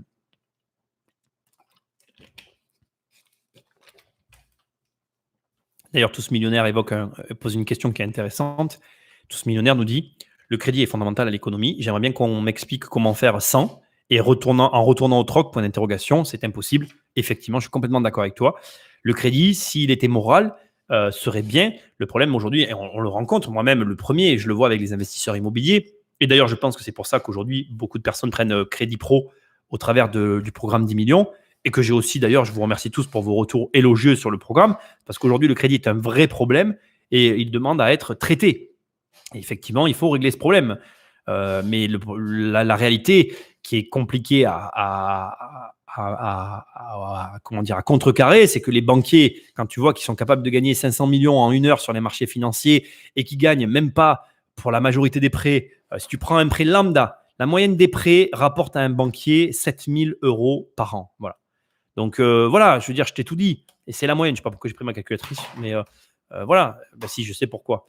Je veux dire, on parle d'une différence qui est juste énorme. Voilà. On parle de. Tu te rends compte, le chiffre est indécent. Il y a un écart qui est énorme. Le banquier préférera toujours investir son argent dans la spéculation. Parce que, au demeurant, la valeur, comment je vais te dire ça, le risque qu'il prend sur le potentiel de la somme gagnée, le multiple est tellement énorme que pour lui, c'est carrément plus intéressant d'aller filer du fric au marché financier que d'aller filer du fric à un investisseur. Voilà. Il faut arrêter avec cette histoire de capitalisme étant le mal incarné. Le capitalisme a sorti des milliers de gens de la misère. En France, vous bossez 35 heures et ça marche. Ouais, mais Nicopole, je dis pas, moi, je vous entends pas ça. Je dis juste que le capitalisme a aujourd'hui des points d'amélioration. Voilà. Et il faut essayer de les améliorer. C'est le propre de l'homme que de s'améliorer. Par accumulation générationnelle, à l'ancienne, ça existe, mais ce n'est pas individuel. C'est. Je pense que ça fait une erreur. Classique. Tu as écrit clanique. L'économie palatiale, je ne connais pas, et primitive. On dit de guerre maintenant. Elle est centralisée, elle est autoritaire, mais elle existe. L'économie palatiale. Allez, tiens, je vais avoir appris quelque chose. C'est intéressant ça. L'économie palatiale. L'expression économie palatiale désigne le système économique dans lequel la richesse provient d'un point central, le palais. Pour atteindre en bout de chaîne, c'est intéressant. Hein. Oh, je m'y intéressais à ça. Pour enterrer. Attends, alors, je recommence. Non, oui, si c'est ça. Pour atteindre en bout de chaîne la population générale qui dépend fortement de cette source de revenus. Intéressant. Ah ouais, les exemples historiques qui lui correspondent comprennent la civilisation mycénienne, la civilisation minoenne, la Grèce antique en particulier, quoique bien d'autres civilisations pré-industrielles puissent se référer également à ce modèle qui ne se confond cependant pas avec les économies de l'Antiquité classique ni du Moyen-Âge. Hyper intéressant. Merci beaucoup, Albert. J'adore ce genre d'échange. Je vais m'y intéresser. Nicopole, le capitalisme conduit à l'accumulation, à l'expansion de la richesse. Ce sont des dérivés qui sont intolérables, pollution à outrance, disparité indécente, appauvrissement, etc. Tous millionnaires, je vais te dire quelque chose. Le problème, c'est que en fait, les richesses, dans tous les cas, se répartissent mal. C'est-à-dire que même du temps de la royauté, tu avais des nobles qui arrivaient à capter plus de richesses que le roi et ça posait des problèmes. Ça posera toujours des problèmes et tu n'as aucun système qui empêchera la mauvaise répartition des richesses. Pourquoi ? Parce que c'est le propre de l'homme. Et je t'invite à lire l'effet 20-80 qui explique très très bien ce phénomène et qui est malheureux, mais qui est la réalité. On vit de la rente automatique, en fait, le travail des machines. Et c'est pas faux. Et c'est pas faux. Je vais acheter du BlackRock. Comme ça, les retraites paieront ma retraite. Dups, j'adore. Mais après, voilà, moi, j'aime pas les produits qu'ils proposent, par contre.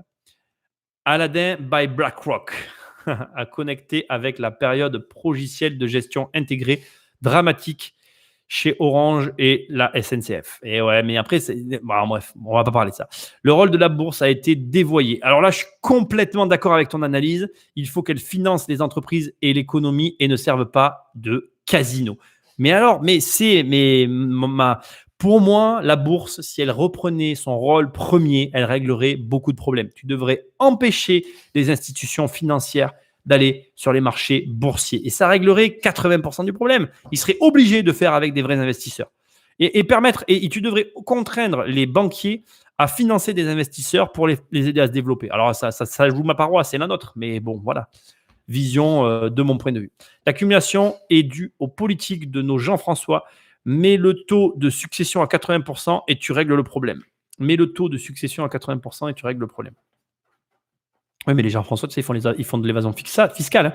Donc, de toute façon, bon, bref, les Jean-François font de l'évasion fiscale. Tout le monde fait de l'évasion fiscale. Même, regarde, je suis désolé, les mecs, attendez, soyez réalistes. Même ton voisin qui fait du black, c'est de l'évasion fiscale. À un moment donné, tout le monde fait de l'évasion fiscale.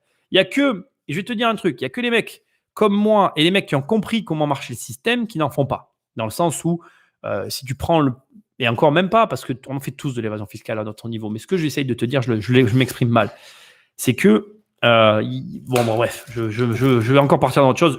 On zappe. Tous les pèsent dans le game. Ok, BlackRock est pérenne. Ouais. Jusqu'à ce que quelqu'un les prenne d'assaut. On en reparlera. Trop intéressant pour un grand nombre d'héritiers avec un héritage maximal par individu est moins violent et donne le même résultat. Alors les gars, de toute façon, je vais vous arrêter je vais vous freiner votre élan sur les héritages. Les impôts, le droit de succession, c'est un impôt sur les gens qui ne sont pas entourés. Si tu es entouré, les droits de succession, tu n'en payes pas ou très peu. Tu te feras traiter de communiste et moi de socialiste. Ouais, je gagne l'élection. Intéressant ton idée de plafonner les héritages. Bah, mais les héritages, pour moi, c'est un scandale. Mais bon, c'est encore un problème. Sinon, héritier vers la municipalité peut se défendre même si ce n'est pas la cam. L'interconnectivité est énorme avec les flux commerciaux et les dettes souveraines extérieures. Julien, je suis complètement d'accord avec toi et les gens ne mesurent pas ce phénomène. Les gens n'ont pas conscience à quel point on est tous enchevêtrés les uns avec les autres aujourd'hui et à quel point aujourd'hui, les gens te parlent des États-Unis comme si c'était quelque chose de loin avec lesquels on n'avait aucun lien, alors qu'en fait, États-Unis, Europe, Japon, Chine, on est tous comme ça, les mecs, maintenant. S'il y en a un qui tombe, on tombe tous. Et ça paraît très dur à entendre, c'est une réalité. J'ai investi dans les résidences étudiantes, c'est une cash machine. Mais mec, je le sais. Et si tu veux, je viens de voir ce que tu as écrit, Lups. Je vais la prendre, la pièce.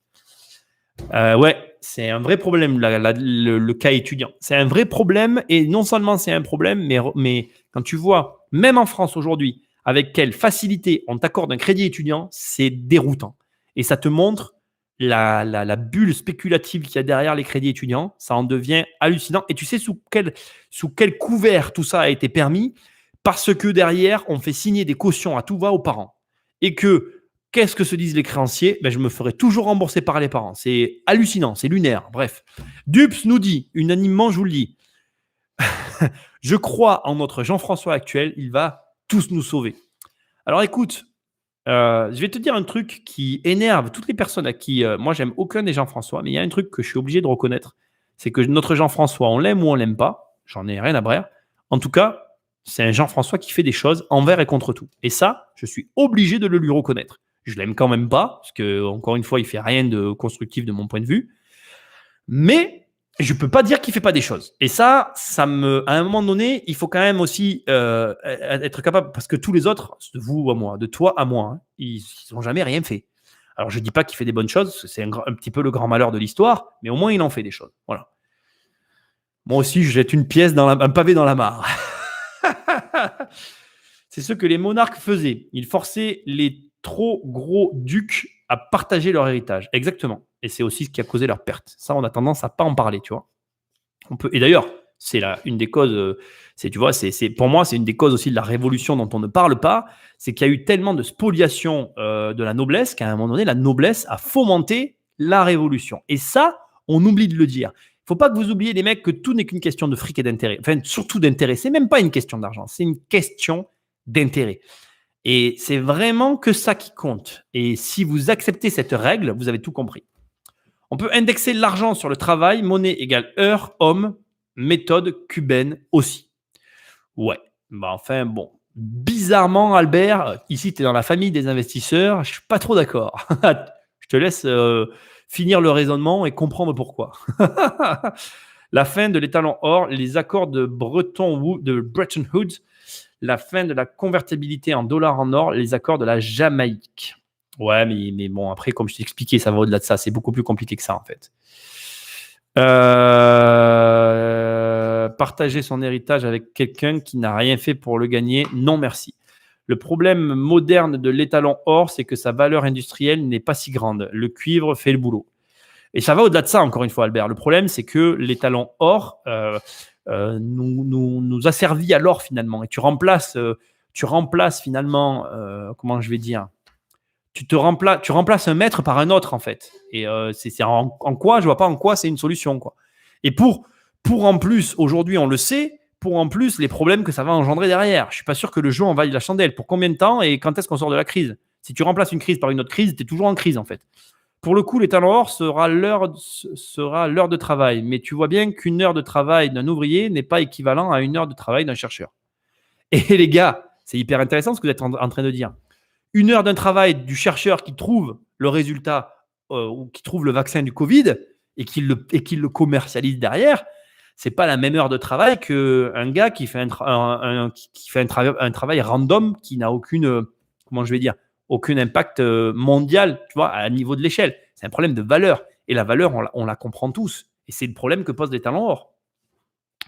Alors Albert nous répond, c'est une valeur psychologique. Non Albert, je suis pas d'accord. Un mec qui sauve des millions d'individus et un mec qui vient te brancher au gaz en une heure, je ne vois pas, enfin la valeur elle n'est pas comparable. Le mec qui te branche au gaz, ton fils peut me brancher au gaz, ma fille peut te brancher au gaz. Enfin je veux dire, n'importe qui peut brancher un mec sur le réseau du gaz ou sur le réseau électrique.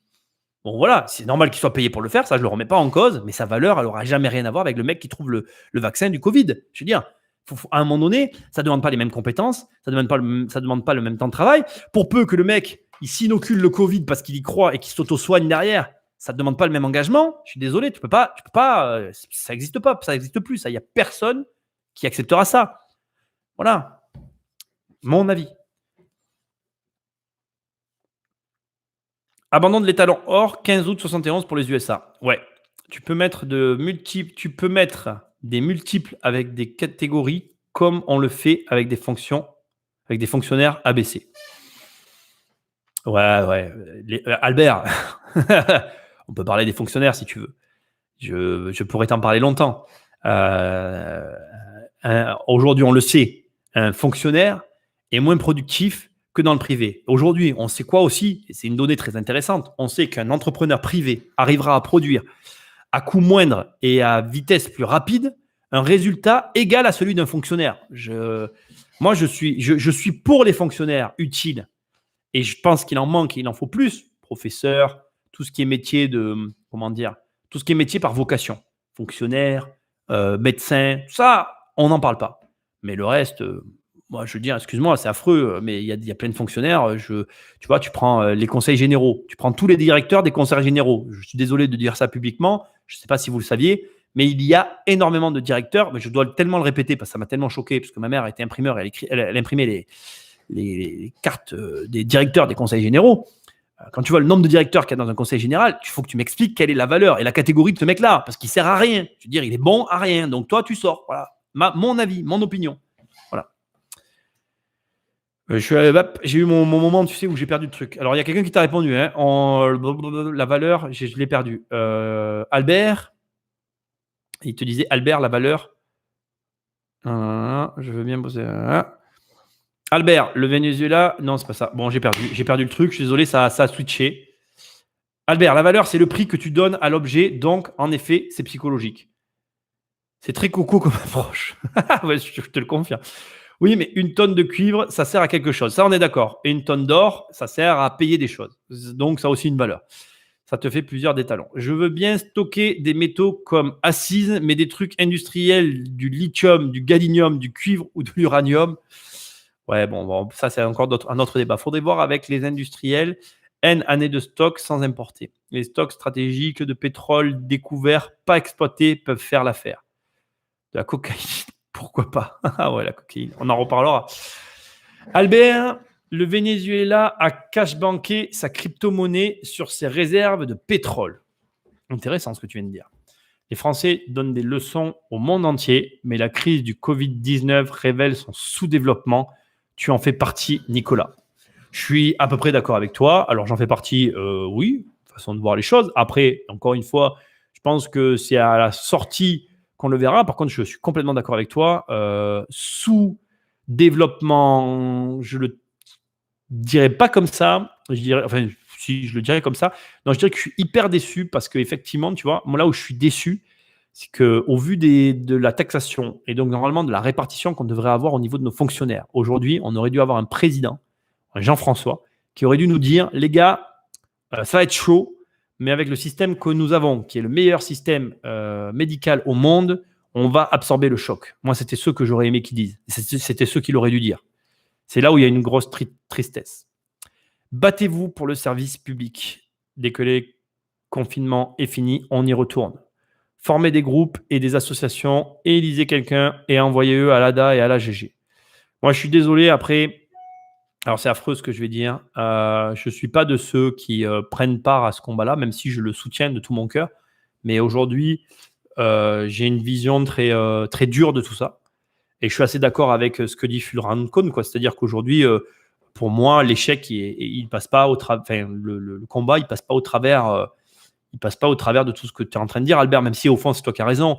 Mais maintenant, il y a un moment donné, les gars, on est allé voter, quoi. Et moi, j'ai toujours voté. Il faut vous en prendre qu'à vous-même. Et quand je le dis, les gens me disent moi, j'ai pas voté pour ce président, mec. Je m'en fous, en fait. Je veux pas savoir. Ça fait des années que tu votes. Ça fait des années que la France a arrêté de vous voiler la face. Moi, j'ai horreur de la politique française. Je déteste tout ça. Pourquoi? Parce que, à un moment donné, mettez-vous face à vos responsabilités. Les Français ne sont pas responsables. Vous avez voté un jour à gauche, vous avez voté un jour à droite. Les mecs n'ont jamais eu aucune ligne de conduite. Voilà. Ils se vantaient. Moi, combien j'ai de copains? Moi, je ne vais pas voter. Et maintenant, les gens, ils se plaignent. C'est trop facile. C'est trop facile. Donc, moi, j'agis. Moi, je suis tout à fait transparent avec vous, les mecs. Je m'en fous complètement des Jean-François. Je vais toujours voter, mais je m'en fous totalement. La vérité, c'est que j'agis dans mes intérêts. J'agis pour ma gueule. C'est très égoïste. C'est dégueulasse. C'est tout ce que vous voulez. Mais je ne vois pas, personne m'aide. Aujourd'hui, moi, les gens m'appellent. On me dit qu'on ne me paye pas mon loyer. Jean-François, il prévoit des fonds pour tous les salariés. Mais moi, excusez-moi, je vais être vulgaire, mais je me le carre bien comme ça. Donc, personne ne m'aidera. Ben, je me débrouille. C'est tout. Après, vous êtes tous face à vos responsabilités. Moi, aujourd'hui, je pense que la contribution des investisseurs, elle est suffisante au vu des impôts qu'on nous prend. Ça correspond pour moi à ma contribution. Voilà, je contribue au système. Après, il y a des Jean-François qui sont élus. Leur taf, c'est à eux de savoir ce qu'ils font de l'argent que je leur donne. Bien évidemment, moi, quand je peux donner de l'argent à une association, je l'ai déjà fait et je le fais dès que je peux. Ça me semble normal parce que je préfère donner mon argent à des assos que donner mon argent à des Jean-François. Je leur en donne déjà trop de par le système qui me le ponctionne au départ. Ma vision. Après, là où a raison Albert, c'est qu'il faudrait se battre. Maintenant, je ne suis pas non plus d'accord avec la façon dont les gens se battent. Soit c'est de la violence. Aujourd'hui, on le voit. Regardez ce qu'on est en train de faire là. Je veux dire, les gilets jaunes, ils auraient fait ça. Ils auraient arrêté la France comme ça. et ben là, ils auraient porté leurs fruits. Mais les gilets jaunes se sont retournés contre les chefs d'entreprise, se sont retournés les uns contre les autres. Après, ils accusaient les gens qui gagnaient plus de 3 000 euros par mois. Non, mais ça avait ni queue ni tête. C'était pas bon, ça non plus. Je suis pas moralisateur. Je suis pas là à leur dire ce qu'il fallait qu'ils fassent. Mais ils auraient dû fédérer et dire à tout le monde, on arrête d'y aller. Tous. Alors voilà. Bon, je suis pas un homme politique. Je suis pas un gars de tout ça. Je n'aime pas la façon dont les choses sont faites. Voilà. Je suis pas un violent. Donc forcément, j'aime pas la violence. Et je ne peux pas adhérer à des mouvements et des machins. Je trouve qu'aujourd'hui, on le voit, on est capable, et là, on en a la preuve, on est capable d'agir. Gandhi, il a réussi à agir. Mais qu'est-ce qui s'est passé? Il y avait Gandhi. Il a fait ce que personne n'a encore voulu faire. Encore une fois, voilà, on est toujours les meilleurs que les autres. On n'a pas voulu élire une tête de liste qui représentait le truc. On n'a pas voulu se conformer à... Allez, ben voilà. Donc après, Albert, tu n'as pas tort, mais à un moment donné, il faut aussi reconnaître ses erreurs. Et je trouve qu'il y a des erreurs qui sont menées à chaque fois. Et on veut pas se mouiller. Voilà. De toute façon, dès que c'est une question de responsabilité, ça pose problème. Bon, bref, c'est pas grave, ça ne me regarde pas. Le réveil, on est parlé plus haut de la crise sociale et des bénéfices qu'elle peut apporter. Le réveil, il n'est pas si mal loti qu'il a. Le régime du mensonge, la crématistique, c'est le propre de l'homme. Ah tiens, alors ça va m'intéresser, je ne connais pas ce mot. Statistique. Je ne connais pas ce mot. C'est intéressant, j'apprends plein de mots ce soir, les gars, bravo. Qui concerne la gestion ou la négociation des affaires et plus particulièrement les affaires d'argent. La crémata, les richesses ou les deniers est une notion fondée par Aristote pour décrire la pratique visant à l'accumulation de moyens d'acquisition en général. C'est intéressant. Merci. Gabi, tu achètes en Chine, évasion fiscale. Non, moi, j'achète pas en Chine non plus. Prospérité vs richesse. Non, il n'y a pas de contre. Pour moi, ça peut aller ensemble. La prospérité enrichit les clients et les employés. La richesse, c'est pour ta pomme. Ben, pas du tout. Je vois pas du tout les choses comme toi. Mais tu as le droit de voir les choses comme ça. Pour moi, c'est l'un va avec l'autre. C'est pas l'un contre l'autre. Quand quelqu'un s'enrichit, il enrichit tous les gens autour de lui aussi. Ça dépend comment il fait. Après, tu as toujours des gens qui sont égoïstes, ça c'est certain. Mais c'est comme ça. C'était une blague. Il fait des choses, mais mal. Pour preuve, la gestion de cette crise sanitaire. Bachelot a fait mieux que lui. Ouais, il fait des choses. Mais ouais, je sais pas qui aurait bien fait. Encore une fois, Dups, je serais bien malencontreux de le juger. Je pense que si tu te... En fait, le problème, c'est que c'est compliqué de le juger parce que si tu te mets à sa place avec tous les mauvais choix qu'il a fait avant, il ne pouvait pas plus faire de bons choix. Ça me paraissait logique. Mais je crois que personne n'aurait bien géré cette crise. C'est trop complexe, en fait. Et je pense que personne ne voudrait de cette place-là. Enfin, en tout cas, moi, je ne la veux pas. Pour l'héritage, il faut aller se domicilier au Luxembourg. On pourrait même créer un étalon choupa-choups. Ça ne changerait pas le problème à venir. Je suis d'accord avec toi. Comparer ce qui n'est pas comparable. Je connais et parler de solutions rouges ou brunes, mais je ne choisis pas. Je ne fais que partager les théories que je connais. Ouais, mais après, à un moment donné, Albert, il faut choisir, il faut se positionner. C'est un peu le problème de la France, d'ailleurs, on ne se positionne jamais. Jean-François a été élu par les baby boomers. Moi, je ne vote pas. Rudy, tu as tort de ne pas voter. Et je vous le dis à tous, vous avez tort de ne pas voter. Il ne faut pas venir vous plaindre après. Moi, j'ai horreur de ça. Allez voter. Vous votez vert. Moi, c'est affreux ce que je suis en train de dire. Moi, quand j'étais dans les clubs de sport et que je voyais les jeunes qui venaient me voir et qui me disaient je suis écœuré de la politique, je ne veux pas voter, je dis ben, vote vert. Au moins, tu votes pour la planète. Quand tu ne sais pas pour qui voter, tu votes pour la planète. Ce n'est pas un vote intelligent. Je ne suis pas en train de vous dire que j'ai raison en vous disant ça. Mais il faut aller voter. C'est trop facile de vous plaindre et de ne pas voter. Il y a des gens qui sont morts pour ça. En fait, les gens n'ont aucune logique et aucun respect. Tu as des gens qui sont morts pour voter. Donc, dans les morts, il y a des morts de ta famille. Donc, tu respectes au moins les gens de ta famille. Si tu respectes même pas ta famille, mais tu respecteras qui? Alors, personne, même pas tes enfants. Va voter, ça m'énerve. Il n'y a rien qui m'énerve plus. Et après, les gens sont là, ils font des vidéos, ils tapent des commentaires, ils sont moralisateurs. Et après, ils disent « Oh, mais je n'ai pas voté pour lui. » Ben, de toute façon, les gars, c'est facile. On est deux, d'accord? Au moins, il y en a un de nous deux qui a voté pour lui. Hein. C'est tout. Donc, il faut arrêter.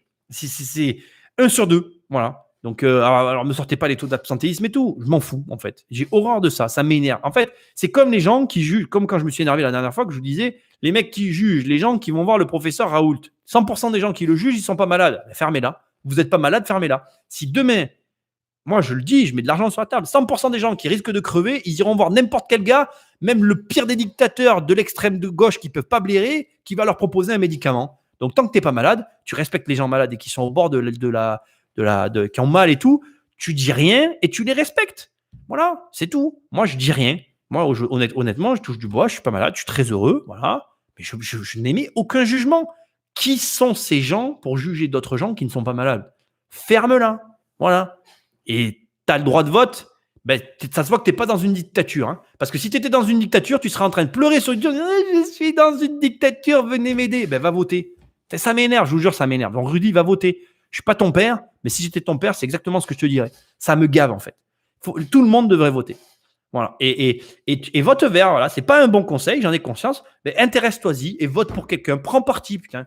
Ça me gave, en fait. Les gens, ils n'ont pas d'avis. C'est des. Voilà. Et après, on se dit, oh là là, la société, elle a changé. Ben ouais, c'est une société qui produit des gens qui n'ont aucun avis sur rien. Quoi. Ça m'énerve. Il n'y a rien qui m'énerve plus que ça. Formaté aux idéologies des grands-parents et bercé à BFM TV. Bah, Dups, ouais, mais je suis complètement obligé de reconnaître ça, quoi. Mais coupez vos télés, achetez des bouquins, bordel. Tiens, regarde, il y en a un de bien de livre. Il va te donner des idées. Et en plus, il n'y a pas de politique à l'intérieur. 2 fois. Putain, j'ai réussi à placer ça dans un truc sur la bourse, quand même. Je vote, mais je lâche pas l'affaire après avoir voté. Ben, ça, t'as raison, après. Je traque mon élu, je lui mets la pression. Mais t'as raison. Si on était formaté par les grands-parents, on ne serait pas là pour répondre au-dessus. C'est pas faux aussi. Voter pour des marionnettes présélectionnées par un marionnettiste, ça ne sert à rien. Rudy, je ne suis pas du tout d'accord avec toi. Je pense que tu te méprends sur la chose. Après, effectivement, c'est assez complexe la politique. Tu as le droit de le voir comme ça, mais tu ne peux pas ne pas t'y intéresser. Il y a des gens qui sont morts pour ça, Rudy. Au-delà de tout ce que tu peux penser, tu dois le faire. Tu as 60 ans. Tu dis Dups. Bon, je vous laisse régler ça entre vous. Je vois pas le rapport, en fait. Il me semble qu'on a tous des grands-parents, en fait. Pour toi, il faut la reconnaissance du blanc, que vous puissiez gagner et imposer un rejeu avec d'autres têtes. Je sais pas pourquoi tu dis ça, Albert, mais bon, je comprends pas ton raisonnement, mais c'est pas grave. Dans ces conditions, si le blanc est dit reconnu, j'irai voter. Bon, je vois pas dans quoi vous partez. Ça n'a rien à voir avec ça. Vote-t-on réellement? Ah voilà, Rudy, là, je trouve que c'est une question intéressante. Rudy nous dit, est-ce qu'on vote réellement? Il faut pas, moi je vois pas l'acte de voter comme, comment je vais vous dire ça? C'est intéressant, je trouve, comme sujet, le vote, et ça touche finalement les marchés financiers. Je trouve que l'acte de voter, il faut pas le voir en se disant, est-ce que c'est un acte qui c'est une forme, moi je le vois comme une forme de respect, en fait. Au-delà de toutes les idées que tu peux mettre derrière un vote et de ce que ça peut impliquer, encore une fois, je n'y accroche aucune idée politique au vote, en fait. Pour moi, c'est une forme de respect. C'est-à-dire que je vais te dire une chose, je suis un trop grand amoureux de la liberté pour ne pas croire que si j'étais né du temps des rois, je n'aurais pas participé à la Révolution. Je suis certain, me connaissant. Alors là, encore une fois, je vais vous demander à tous et à tout un chacun de faire preuve d'une grande honnêteté envers vous-même. Moi, je suis certain que si j'avais vécu du temps des rois et que j'avais vu la Révolution, j'aurais participé à la Révolution pour libérer le peuple, peu importe que ça a été manipulé, etc. J'aurais adhéré à cette idéologie de libérer une population pour aller vers quelque chose. Et ce qui est intéressant, c'est que du coup, je suis attaché à cette notion de liberté suffisamment et beaucoup trop pour ne pas y attacher une notion de respect très grande pour les gens qui ont mené ce combat que j'aurais mené de toute façon et pour aller voter. Et c'est finalement ma manière à moi de dire à toutes ces personnes, je respecte ce que vous avez fait. Ça peut paraître tout ce qu'on a envie derrière, mais j'inciterai toujours les personnes à voter parce que c'est un respect pour les gens qui ont mené ce combat-là. Tu peux pas, si tu aimes la liberté, pour moi, ne pas aller voter, c'est cracher sur toutes ces personnes qui ont fait ça. Et comme il y a des personnes qui sont mortes et que je ne pourrai jamais cracher sur aucun des morts, peu importe ses idées, peu importe son origine, peu importe sa religion, je respecterai toujours tous les morts qu'il peut y avoir sur cette planète. Mais voilà. Après, c'est une question de visibilité envers soi-même, de tout un tas d'éléments. Je ne suis pas à votre place à tout un chacun, mais Rudy, voilà, je ne suis pas dans une situation où je devrais chercher à te convaincre à ce point-là, mais je trouve que c'est je trouve que c'est important de respecter quand même ce qui a été fait par le passé. Alors, il y a quelqu'un qui nous parle de la fraude au financement, donc la fraude au financement des campagnes, la fraude à l'accès aux médias, etc. Mec, aujourd'hui, quand tu vois la campagne qu'a menée, comment il s'appelle, elle était juste impressionnante, peu importe de quelle partie tu fais. Moi, je ne suis pas un grand fan des Jean-François, mais je ne connais même pas son nom. Le mec de l'extrême gauche, là, il a fait une campagne exceptionnelle. Et il a fait une campagne numérisée. il est sur YouTube aujourd'hui, je ne sais plus comment il s'appelle, Jean-François. Bon, tu vois lequel je veux dire, Jean-François extrême gauche. Bon, ben lui, là, il me fait rire, que ses idées me font rire. Il est rigolo, parce qu'en plus, il soutient un dictateur vénézuélien, je crois. Tu vois, j'ai quand même des notions de ce qui se passe quand même. Mais ce gars-là, il a fait une campagne de ouf. Moi, je tire mon chapeau. Et le gars, il a quand même pas monopolisé l'audience à la télé. Tu peux pas dire qu'il avait un accès à la télé facile. Et il a fait un truc de ouf. Comme quoi, c'est possible en vérité. C'est possible. Donc non, c'est des excuses tout ça. C'est des excuses. Tout le monde doit voter, peu importe tes idées. La bonne vieille fraude électorale, 12 magouilles, connue. Ouais, ça, c'est sûr. Voilà, mais il ne faut pas se rendre. Voilà. Si demain, une bonne personne qui voudrait vraiment changer les choses, elle serait écartée des élections. Non, Rudy, je ne suis pas d'accord avec ce que tu dis, mais bon, honnêtement, le vote vert, c'est vrai, phénomène de mode et ça engendre un mouvement qui ne règle pas les problèmes qu'on connaît déjà et qu'on connaît côté social, financier. Oui, mais écoute, Jojo, donc je ne sais pas si c'est mieux, mais c'est juste mon avis. Oui, mais après, Jojo, si tu veux, moi, tu vois, je véhicule cette idée, il faut que je me positionne. Et en positionnant vert, déjà, je t'avoue que c'est blanc politiquement. Vert, c'est pas un parti politique. Et encore une fois, voilà, ça véhicule une idéologie saine. Moi, ce qui m'intéresse, c'est la sénitude. Ouais, ça se dit pas, mais le côté sain qu'il peut y avoir derrière ces idées-là. Et c'est compliqué de dire à des gens, va voter tel truc. Moi, je n'irai jamais soutenir un Jean-François parce que pour moi, c'est tous les mêmes. Les Verts ne régleront rien, c'est vrai, mais ils essaieront au moins de régler le problème du climat, qui est un problème très grave. Et on l'a vu à l'instant, ça peut nous amener de graves conséquences économiques. Donc voilà, Benoît nous dit « Je vote blanc et j'aimerais bien que ce vote ait plus de valeur ». Et il a raison, mais ça n'en a pas. Donc il ne faut pas voter blanc. Voilà. Peu importe pour qui on vote, le Jean-François n'a plus de pouvoir aujourd'hui. Ben, s'il a du pouvoir, la preuve, notre Jean-François actuel nous l'a mené. Mais comme le dit Dupes, même s'il a fait des mauvaises erreurs, on voit qu'ils ont quand même un certain pouvoir. C'est juste qu'ils ne veulent pas l'utiliser. Ça, c'est un autre problème. Maintenant, posez-vous la question, dans quelle situation on peut les contraindre à les faire se servir de leur pouvoir? Les ventes sont truquées. Un poste a assisté au dépouillement des présidentielles des Jean-François dans sa commune Asselineau et a eu 21 voix. Et sur l'informatique du lendemain, il n'y en avait que 6. Où sont passés les 13 autres? Oui, Dupes, mais bon, après moi je ne suis pas surpris. Bon, voilà, on ne va pas rentrer dans ce débat. Ça ne sert à rien. J'aimerais bien que le vote blanc soit compatibilisé car malheureusement, l'abstention est plus commentée que le vote blanc. Exactement. Quand je vote blanc, sont reconnus, j'irai voter. Ouais, mais écoutez, faites comme vous voulez. Moi, je pense qu'il faut voter vert. Parce que je pense que, comme tu dis, Dupes, on peut truquer un vote de 16 à 3, mais on ne pourra pas truquer un vote unanimement vert. Voilà. Je pense que ce ne sera pas possible. La fraude est une réalité dépouillée, surveillée et permis par la loi, dépouillée, surveillée. On est d'accord. Pour moi, on vote par ses actions et non en mettant un bulletin dans l'urne. Le vote blanc devait être compensé par un vote noir afin de lutter contre l'exclusion. Je suis aussi d'accord avec ce que tu dis. Clique ton vote noir, s'il te plaît. Faut déjà que les Jean-François arrêtent de cracher aussi sur eux. Oui, ça c'est sûr. Comment on le compte le père... Ah oui, le père Mélenchon, voilà. Jean-François Mélenchon, effectivement. Oui, c'était ça, c'est Jean-François Mélenchon. Je ne les connais tellement plus. Je ne vote que s'il y a un... Ah, on arrive au bout. Vote blanc, aucun choix. Vote noir, tous les choix. Subtil, non. Des partisans de la méthode de Condorcet. Je ne la connais pas. Tu vois, méthode Condorcet. Je ne connais pas. Méthode Condorcet. La méthode Condorcet est un système de vote dans lequel l'unique vainqueur, s'il existe, est le candidat qui, comparé tour à tour à chacun des autres candidats, s'avérerait à chaque fois être le candidat préféré. Un tel candidat est appelé vainqueur Condorcet. Ouais, je serais assez d'accord pour cette méthode. Je pense qu'un mec qui doit nous diriger doit être élu à la majorité. Tu peux pas, enfin vraiment quasiment une majorité absolue. Tu peux pas aujourd'hui. Voilà, j'ai déjà dit moi si aujourd'hui je devais prendre le système et le remodeler. Aujourd'hui on a la technologie pour imposer aux gens de voter dans une application et leur imposer un vote global et de prendre le résultat de ce vote global et total et élire comment on appelle, élire la personne qui nous dirige. Et pareil, bon voilà, j'aurais des tendances très libérales. Je pense que je suis un gros libéral, mais j'essaierai quand même sur des grosses décisions de prendre la vie générale, parce qu'il y a des décisions qui seraient compliquées. Mais bon, il ne faudrait pas que je sois au pouvoir, parce que j'aurais quand même des tendances dictatoriales.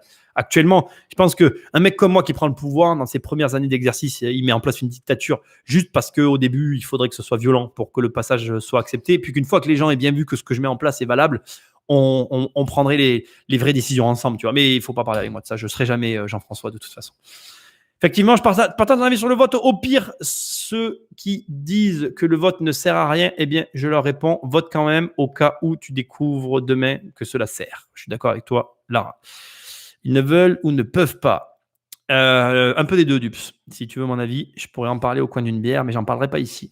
Allez, Nico 2022, présente-toi juste pour le vote. Si je me présente, Rudy, ça sera sur d'un autre pays, à distance. Et si je prends et le jour où je prends possession du pouvoir, je viens avec l'armée.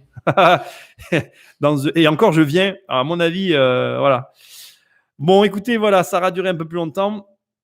On a complètement dérivé, on a complètement lâché le côté financier. C'était quand même super intéressant. Moi, je pense que au niveau de la finance, il y a des choses à aller gratter. Demain, j'ai donc mon invité avec moi. On va pouvoir faire un live que vous allez pouvoir suivre sur YouTube. Ce live va durer très très longtemps. Je suis super content de l'avoir passé avec vous.